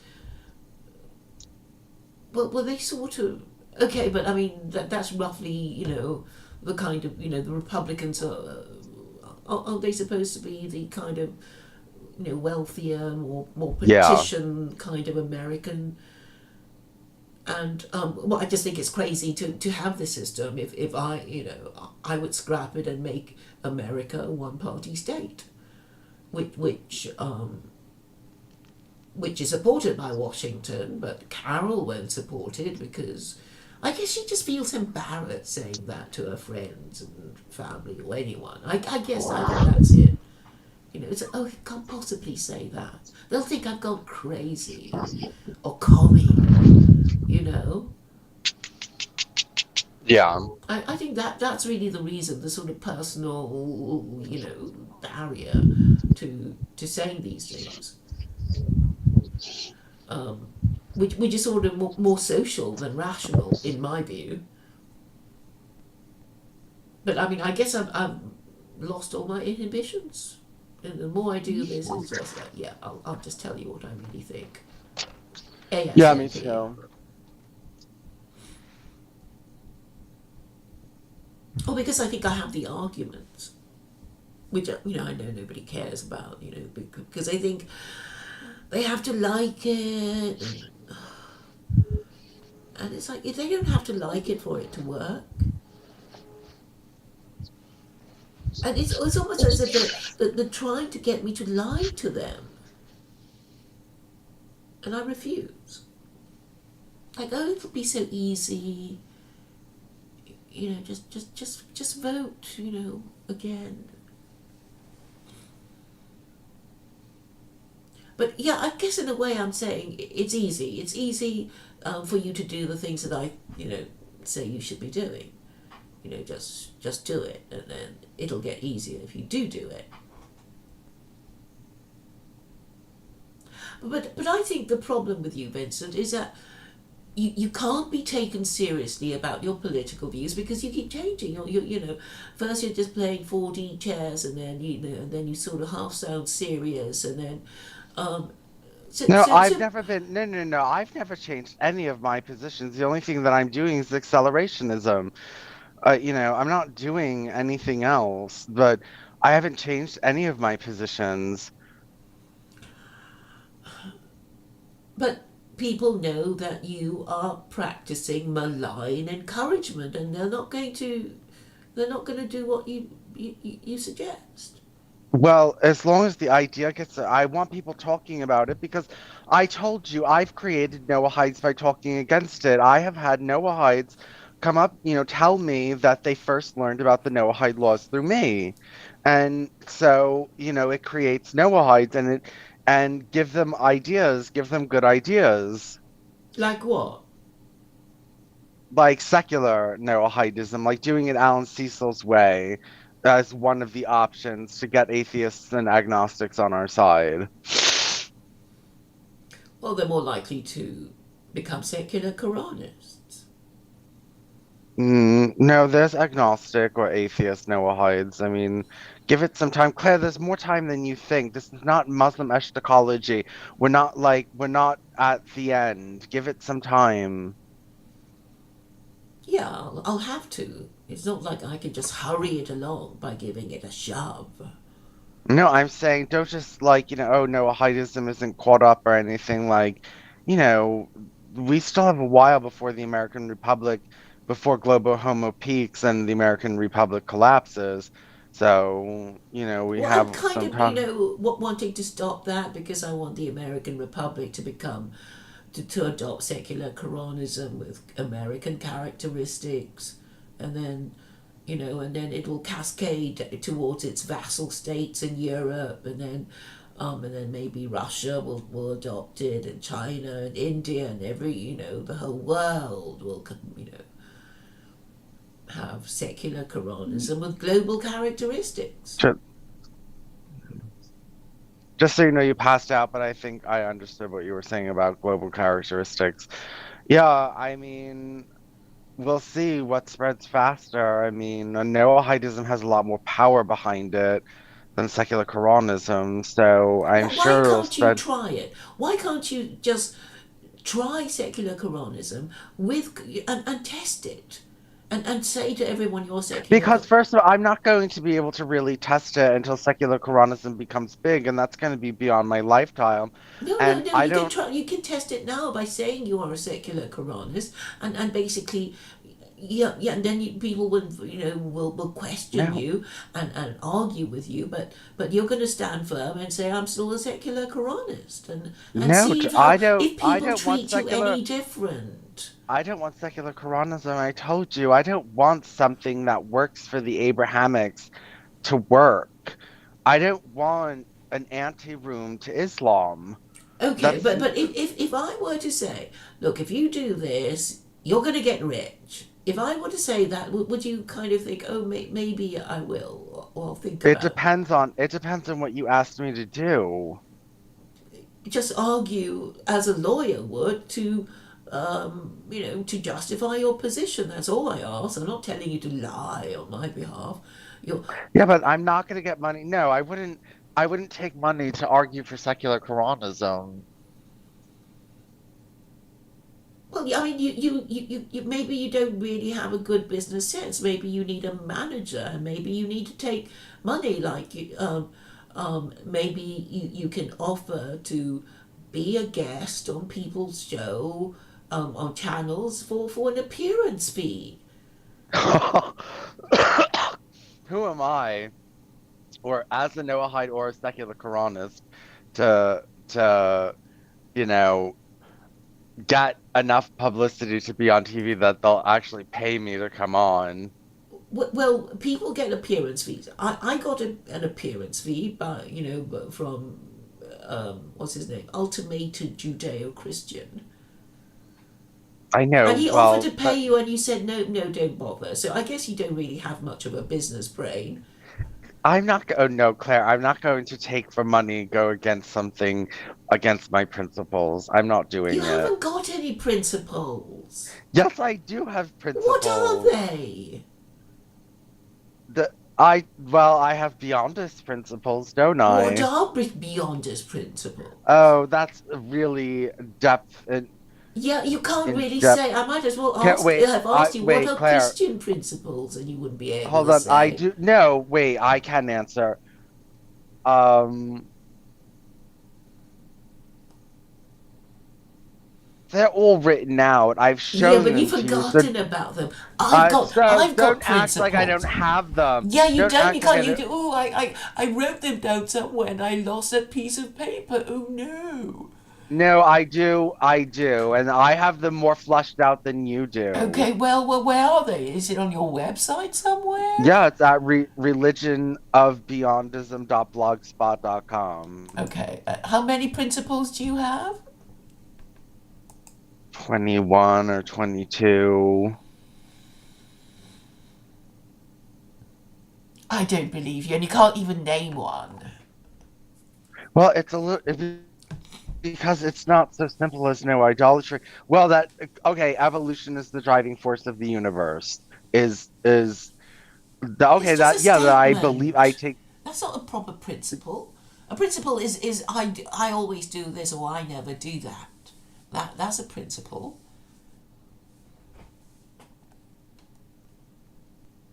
Um, well, I no, I like never murder is a principle of mine, obviously. Well, yeah, you know what would happen if you did. Uh, I know, but like, I mean, no, even if there was no, um, even if there was no repercussions, I still wouldn't do it because it's a principle of mine. Okay, I have three principles. It's very easy to remember. I always submit to truth, logic, and morality. Well, what's truth and what's Truth is what logic? is not disputed. There you go. Okay, well, you believe in things. You say things are truth that are disputed. Such as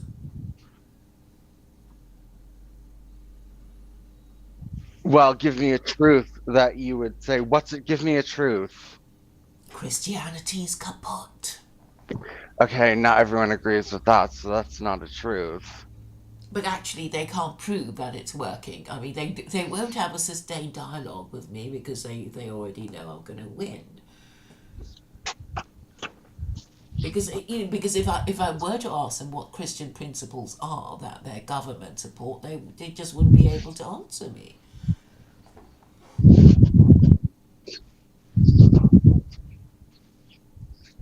No, no, they wouldn't.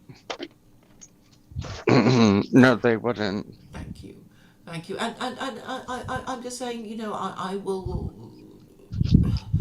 I will exercise sound logic. So I will concede that you have the better argument if you prove that your argument is sounder than mine. Just Claire, but okay. I have arguments against you. I've won. Well, well, I did win the argument against you that no, that secular Koranism is not Noahide compliant. I did win that argument. Okay, but I think you have a point there. If you say, well, um, but I know that I've said that the Quran doesn't mention blasphemy and doesn't actually punish idolatry, but nevertheless, Islam is still the most no-hide religion. Even if the Jews don't think it's quite good enough, it's still the closest thing, the most no-hide compliant. Even if it's not completely no-hide compliant, I'm just saying, well, there's no other one, so we have to use it, even if it's not quite kosher enough for the Jews. So, so it doesn't affect my argument that we should still choose secular Koranism because it is closest to being no-hide, or it is closer to being no-hide than Christianity, or Hinduism, or Buddhism. So, But it's still rotten, so they're not going to eat it. it's so wrong. What? Sorry, what did you say? I didn't hear that. What It's was? rotten. Islam is rotten, so they're not going to eat it. Well, I think a lot of people, if they want social conservatism, No, I'm they saying can't the use Jews are it. not going to go for it. The Jews are not going to go for it because it's rotten. It's rotten meat. It's carry on. All right. Well, I think they could be cornered and made to say that it's at least better than Christianity, which is idolatry. And you know, I'm just saying that they're obliged to support the Gentile religion that is not as bad as Christianity, that isn't idolatry or atheism. So, well, Well, atheism might be less idolatrous than Islam, and actually, I think according to Alan Cecil, it would not be idolatry at all to be an atheist. well, actually, atheism is. Actually, being a uh-huh. Well, I think the problem with atheism is what you're doing is saying, well, I worship my own opinion. That is the problem. No, they're not worshiping. Worship is a very well, there's no specific act of worship. What specific act of worship are they doing that is illegal under Noahide code? Oh, Vincent, I sent you a verse, and in the Quran that warns against making a god of your appetites. So so that is an example of hidden idolatry. So Well, even if then you don't Islam actually has bow added before to idols, Islam has you are added to the allowing law. some idea to stop you from obeying God's laws. Is Okay, basically what I'm trying to well, say. okay, well then Islam changed the definition of idolatry and added to it. And so because idolatry is a very specific thing, you have to do something that someone can see that is an act of worship. No, I'm saying that there is already. Okay, you don't like it when I talk about hidden idolatry because you know that it doesn't. It means that the people don't have idols. Liberals don't have idols. Communists or Nazis and fascists don't have idols, but the nevertheless the less considered to be guilty of hidden idolatry because they don't want to obey the laws of God. No, they are obeying the gods as long as they are not taking a step and doing a recognizable act of worship, then there's nothing a Noahide court can do to them. I understand. So that's why it's called hidden idolatry. But it But there's means nothing. It doesn't matter because there's nothing. It's not even an offense. So being an atheist is less idolatrous than being a Muslim. where did you get that? Alan Cecil. Well, I guess he's not, the ultimate authority on everything. Well, a lot of the rabbis that he went to yeshiva, so the rabbis he studied under uh agree with what he said. That's where he got these ideas. David Dryden is the same. Okay, but well, you can get any number of authorities, and people will say, oh, but I don't agree. There must be somebody higher than this person who doesn't agree with this person, and blah blah. Won't So, there? okay, Okay. So well, I'm why don't saying you go find uh someone who supports your idea that Islam is better than atheism? well, obviously Muslims would. And probably some Jews would too, saying, well, at least Islam is better than atheism. I'm sure you can find quite a few. But okay, all this fighting, I suppose honestly you think, people acknowledge that there will be some Jews who agree, and we can't really go around and round them up and count them and say this makes us win the argument. So so in theory anyway, we kind of need to imagine God, if he exists, who made all these laws, what he would think of whatever arguments we put forward. So I'm going to say that God, if he did reveal the Quran, will be offended if you don't use it. He'll be offended if we don't use it. and instead rely on the Talmud and on these dubious rabbis who didn't even stop their own people from being so secular and giving themselves over to liberalism. So you can't say, oh, these rabbis are so wonderful. It's like, well, actually, half your people are heretics according to the Torah. So, Jews as a group are not, well, half of them are heretics. So, if we imagine that God exists, you'll be thinking, well, then that's not very good. But at least you can look at Muslims as a collective, at the entire Ummah, and say, well, you can't say the same thing of the Ummah, because most Muslims, the overwhelming majority of Muslims, if you asked them, would say yes, they believe in God and they do all the things that a Muslim are supposed to do.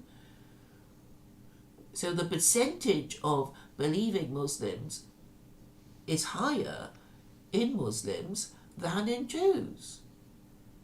So Muslims have more moral authority because they obey God's laws more. So they win. As far as God is concerned, even if not with you. Guess what? I got unemployment. What? I got unemployment. You got a check, Well, not a check, but I got a how payment. to, I got how to get it online. Right. Oh, you mean you're going to apply? Yeah, Oh, I thought you applied ages ago. I did apply. No, I did apply and I won. I didn't think I was gonna win. Oh, right. Okay. So you're going to get a Yeah, regular payment now. yeah. If I don't get either of these jobs, but I feel really good about job number one, and if I get job number two, then I'll be happy. Yeah. Oh, we were talking earlier, talking about jobs that we were going to do a dialogue about whatever's going to help you get a job at the radio station, the religious radio station. Yes, we have to make a specific podcast or stream so I can About idolatry. I think it should be more general and broad than that so we have a lot of topics we can talk about. Okay. Okay, we just need to um title the stream, or make it some sort of proposition. Is X Y, or should X be done, or something like that. That will engage people. Yes. So I'll leave that to you, shall I? Yeah, well, I think we should do it on your, well, I guess we'll do it on my channel and then they'll just find all the fucked up shit that's on my channel. Well, if there's a lot of fucked up shit on my channel. Stephen said he was going to join us, and then he said, no, this stream is too degenerate for me to be seen on it. That's what Stephen said. He was, he actually asked for a link, and I gave it to him, and then 20 minutes later, he says, I can't join your stream because of all this discussion about lubes. About what? Lubes. Lou? Yeah. Yeah.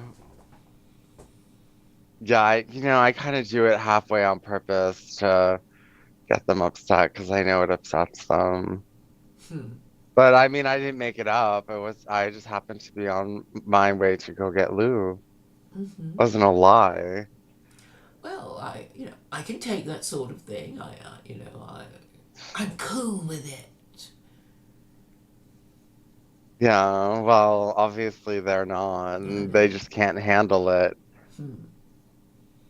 I think it's really immature and stupid. And if he came on, the subject would have changed.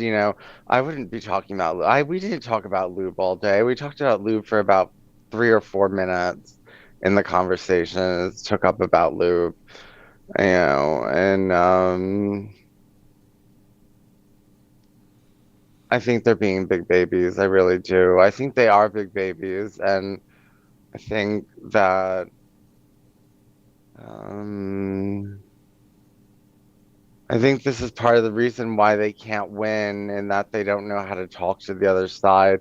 They don't even know really how to disguise themselves.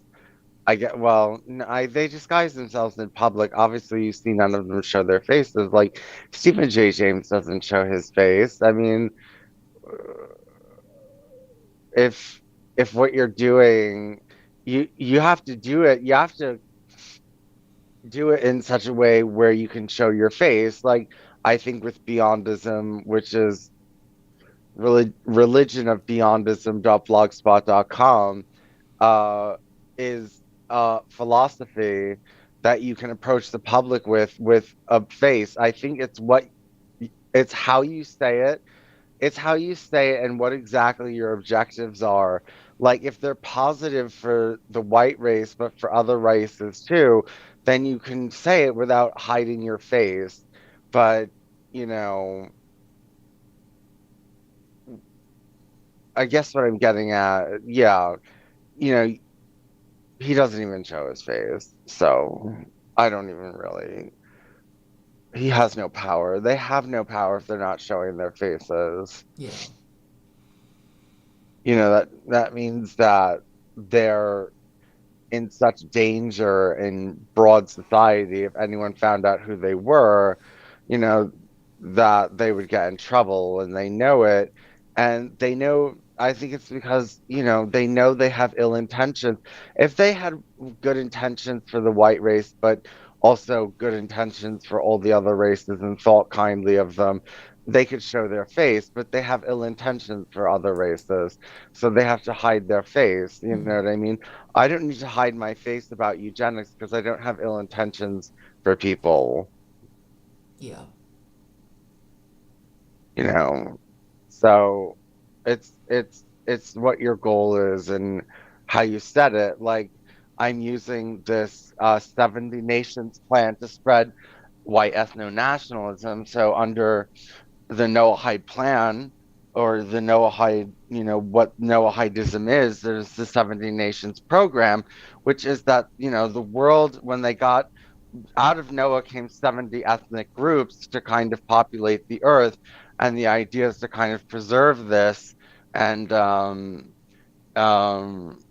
have everyone have their own separate kind of ethno state that serves God in a different way or serves the world in a different way. And I'm trying to use that as a way to make the right thing, well, what I'm trying to say is, what I'm really trying to say is that I can spread white nationalism far and wide under the Noahide program. So I can show my face. If they did it under Noahide, they could show their face. Yeah. But they're not interested because it's Jewish and they hate the no height laws because it's Jewish. Or, um, or they're just not interested in a solution because they just prefer to complain about Jews. But the thing to do is to convince them. The reason they hate Jews is because the vast majority of Jews are not acting Jewish. And that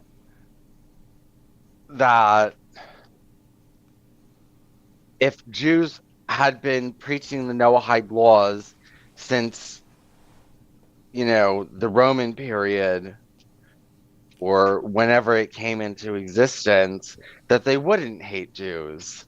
They wouldn't hate Jews. And Well, if Jews have been doing their job, they would say as soon as Islam, established itself, it's like, everybody go and convert to Islam. It'll be better for you. no, but it wasn't Noahide, so they're not going to do that. And that wasn't the plan of the Torah, which was to subtract or add to Torah. But there's nothing in the Torah that says that there will be no revelation for Gentiles. There's nothing in the Torah that says that the light onto the nations is going to subtract from Torah. Well, I don't know which verse you mean, but basically, that they should be saying Why would God subtract from Torah? What, because like, it's obviously not good enough. Because look at the Jews. I mean, they don't obey the Torah because they say it's too hard and it's too ridiculously hard and it's extremist and it's got 36 capital offences. How can we be expected to, take them all seriously? So they don't. how hard is it for a Jew not to practice idolatry? How hard is it for a Jew not to practice blasphemy? How hard is it for a Jew not to practice illicit sex? I mean, Yeah, but the you other know, stuff that attracts a death penalty. what, yeah, There's it's like 36 capital offences. I know, but it's for stuff that nobody would ever do, like astrology, putting on a dress. Um, a lot of it has to do with animals. Being a citizen of a city that has gone astray, and half of them are already guilty. Being a citizen of a city that has gone astray. I mean, if okay, is America part of Christendom? Well, that's debatable, isn't it? People can argue about that No, until the cows come home. okay, well, no, well, the Jews were slaves in Babylon, and okay, there were Jews. When the Jews were slaves in Babylon, they were liberated by Persia. There were Jews who lived in Persia, and they weren't. I mean, they weren't breaking the law by living in Persia. Well, Persia was already, Zoroastrian, yeah. I mean, it was already Noahide, wasn't it? quasi. I mean, actually, I would like a list of Noahide nations from rabbis, and I guess they'll just groan and moan and not agree and fight over the list. So, yeah, I mean, that's I guess that's one of those reasons rabbis avoid me. Because actually, when you think about it, I mean, Gentiles, if they thought, well, God only bothered to reveal the Torah to Jews. He didn't care about us Gentiles. He never bothered with, never bothered to give us a book of rules. And therefore we hate him. We hate him for choosing the Jews and revealing the Torah to them, but not to us. So I would have thought that the correct view to take about the Abrahamic God, who is supposed to be a loving God, would be that yes, he's actually done all that. He revealed the Torah. It was too hard for the Jews, and then he revealed to the Quran, and lo and behold, there are six theocracies based on the Quran still in existence, while Jews have not been living in their theocracy for 2,000 years. So, it's like it's kind of obvious that the Jews are not up to the job of doing whatever God chose them to do. And they can't even do it now. They refuse to do it now. Because, okay, I guess they're confused. They don't know what to do. They're afraid of, praising, the Muslims who want them dead. And afraid of alienating Christians who fund their country, militarily fund their country to the tune of billions of dollars, right, every year. I don't know how much exactly it is. Yeah. So that is a problem. I mean, Jews are conflicted. They don't want to praise the religion of the Muslims who actually hate Jews more than Christians, and they don't want to upset Christians because they rely on their protection. Right. So they're conflicted, but obviously, if they were completely principled, they would have just said to all those horrible Christians who tried to convert them and whatever, they would have just said, Christianity is idolatry and blasphemy, and that's what we're going to say, and you can kill us if you want. We don't care because we think we're going to be rewarded in heaven, or words to that effect. And now they've forgotten what idolatry is. Which is why it's so easy for Christians to go into Israel and just round them up and convert them to Christianity. And it's like they just go along with it because they've actually forgotten that, the principles of their own religion. So they don't know who they are, or they don't know what they're supposed to be kosher Jews. Oh yeah, there was something I wanted to ask you about algebra, because I think it's something to do with, it's somehow linked to what we're talking about, because you kind of need to know, okay, there's a total sum, and if you want to work out, how much the other two are, you need to know, well, the what's the word? Well, the number, of just one, right? Have I explained myself? I probably haven't. I didn't do very well in maths. But What's the isn't question algebra that the whole idea of finding, the different parts of a sum?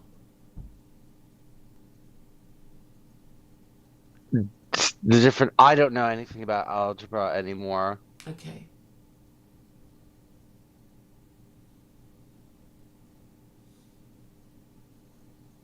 But I think the idea is that, just by knowing the quantity of a what's it called, a what's it called? I've forgotten.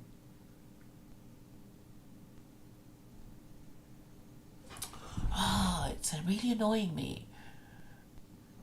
Constant. It's one is a constant and the other is the something else. Oh, variable. Yes, that's right.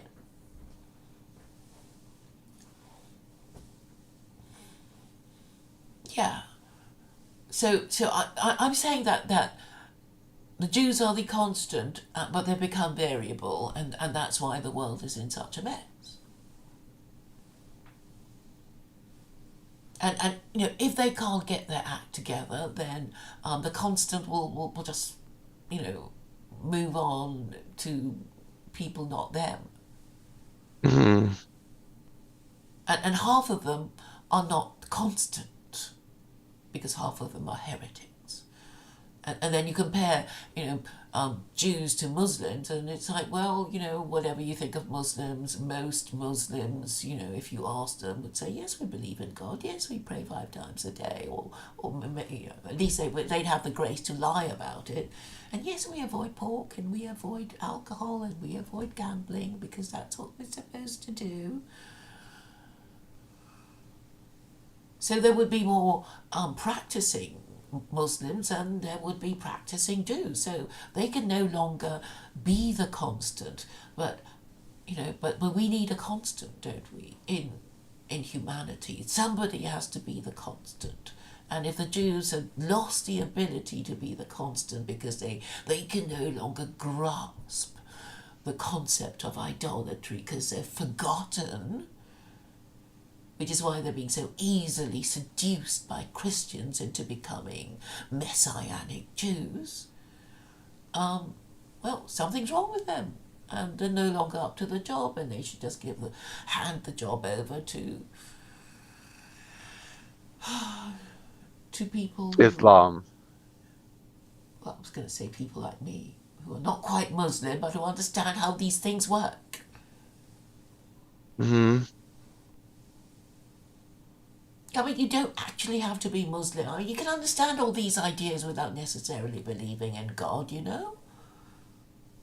These are just sort of theories. These are just hypotheses.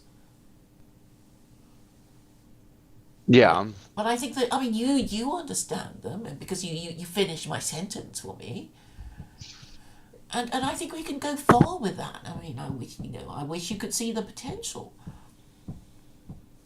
And I think the Muslims would love you if you were to be a secular Koranist. You know Mujahid would love you to be a secular Koranist. He would be over the moon. He would be delighted. You might, there are lots of Muslims to pay into your Patreon.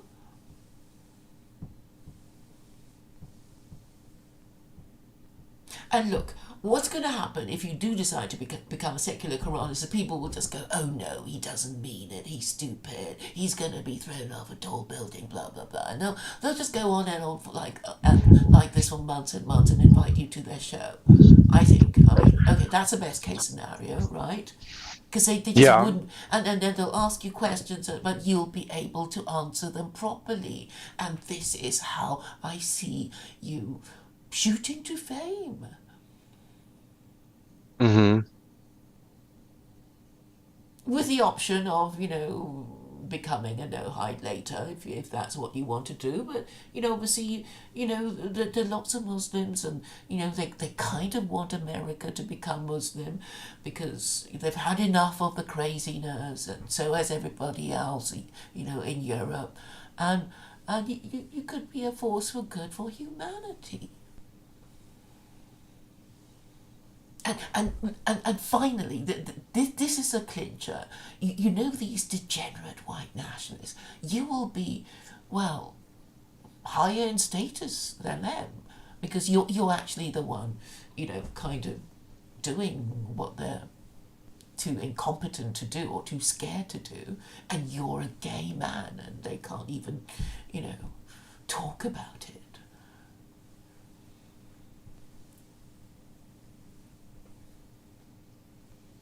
Right.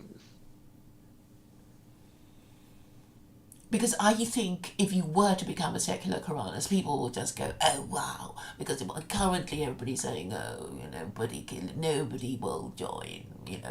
I mean, Carol, okay, she tries, but she's anonymous. But you've shown your face. From on where? What? On where? Show my face where? Well, Now? no, no, no. I'm saying, well, there are photographs of you, there are streams of you when you show your face. I mean, nobody's sort of, pretending you don't really exist or that your name. Yeah, no, of course I show my face. So you are higher in status than all these white nationalists who laugh at you and mock you for being degenerate. But at least you can think straight. You can use the rules to kind of make it work. And there's a lot Yeah. of Muslims, and we kind of want the Ummah to take notice of you, and to, well, I mean, just give Americans a version of Islam that they might find acceptable. Because they'll be thinking, well, women will have to be wearing black bin bags, or sodomites will be thrown from tall buildings, and whatever the usual. And you would be the first person to take control of the I would interpretation. lose control. I would Yeah, lose it doesn't control. matter. Of course, there will be other people. There may be even other homosexuals saying, your interpretation. But it doesn't matter. There's going to be a free for all. But somebody's got to be the first one, and then everybody will say, yeah, me too, I want it, and that's how you get the ball rolling, to to get enough Americans interested in the idea to want to fight to have their interpretation imposed. And obviously the difference will be, the crucial difference will be how strictly they're going to interpret it. And I'm saying there's all to play for. Mm. Because, I mean, I'm. Well, yeah, yeah. Claire, it just seems like you're never going to understand that I don't want to support something I'm trying to support something that's unstable. You know what I mean? Like something that's really not going to work out and is going to work out better for the resistance rather than something that's going to slowly bring us into stabilized Islam. Like, I don't But what want. if it pays off? What if you get lots of Patreon? dollars.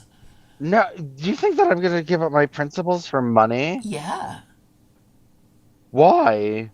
why not? Because I haven't done it yet. Okay, I mean, you can experiment. You can say, yes, I'm a secular Koranist, and then you see how it is. I mean, obviously, I can't stop you if you change your mind, but you can just sort of say, I am a secular Koranist, and I don't know how things are, blah, blah, blah. And I think after that, people will invite you on their streams to check you out and whatever, and you can charge an appearance fee, and maybe some of the Muslims might want you, and they have really big super chats and whatever, and you can. You know what I'm trying to say, Vincent. But obviously, nothing is going to happen if you don't say, then, I am Vincent Bruno and I'm a secular Koranist. The magic words. I'm not giving up my principles for money, Claire. You're always complaining about not having enough money. Well, I'm actually, as we're talking right now, I'm filing my unemployment claim. Mm-hmm. Hold on. Now how do I get my direct deposit? They're ready to pay out, are they? Or are you just Yeah, applying? it should be. Okay. It should, but it's not. I can't find out how to.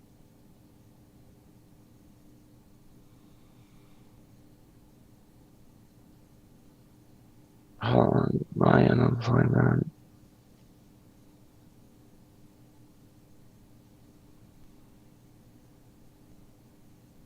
How do I access? How do I get in? How do I sign in? I don't know what to do. I'm, Oh, how do I claim a benefit?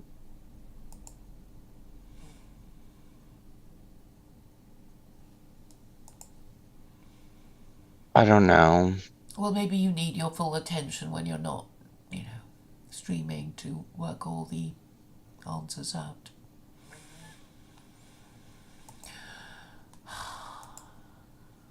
Yeah, I guess so. All right then.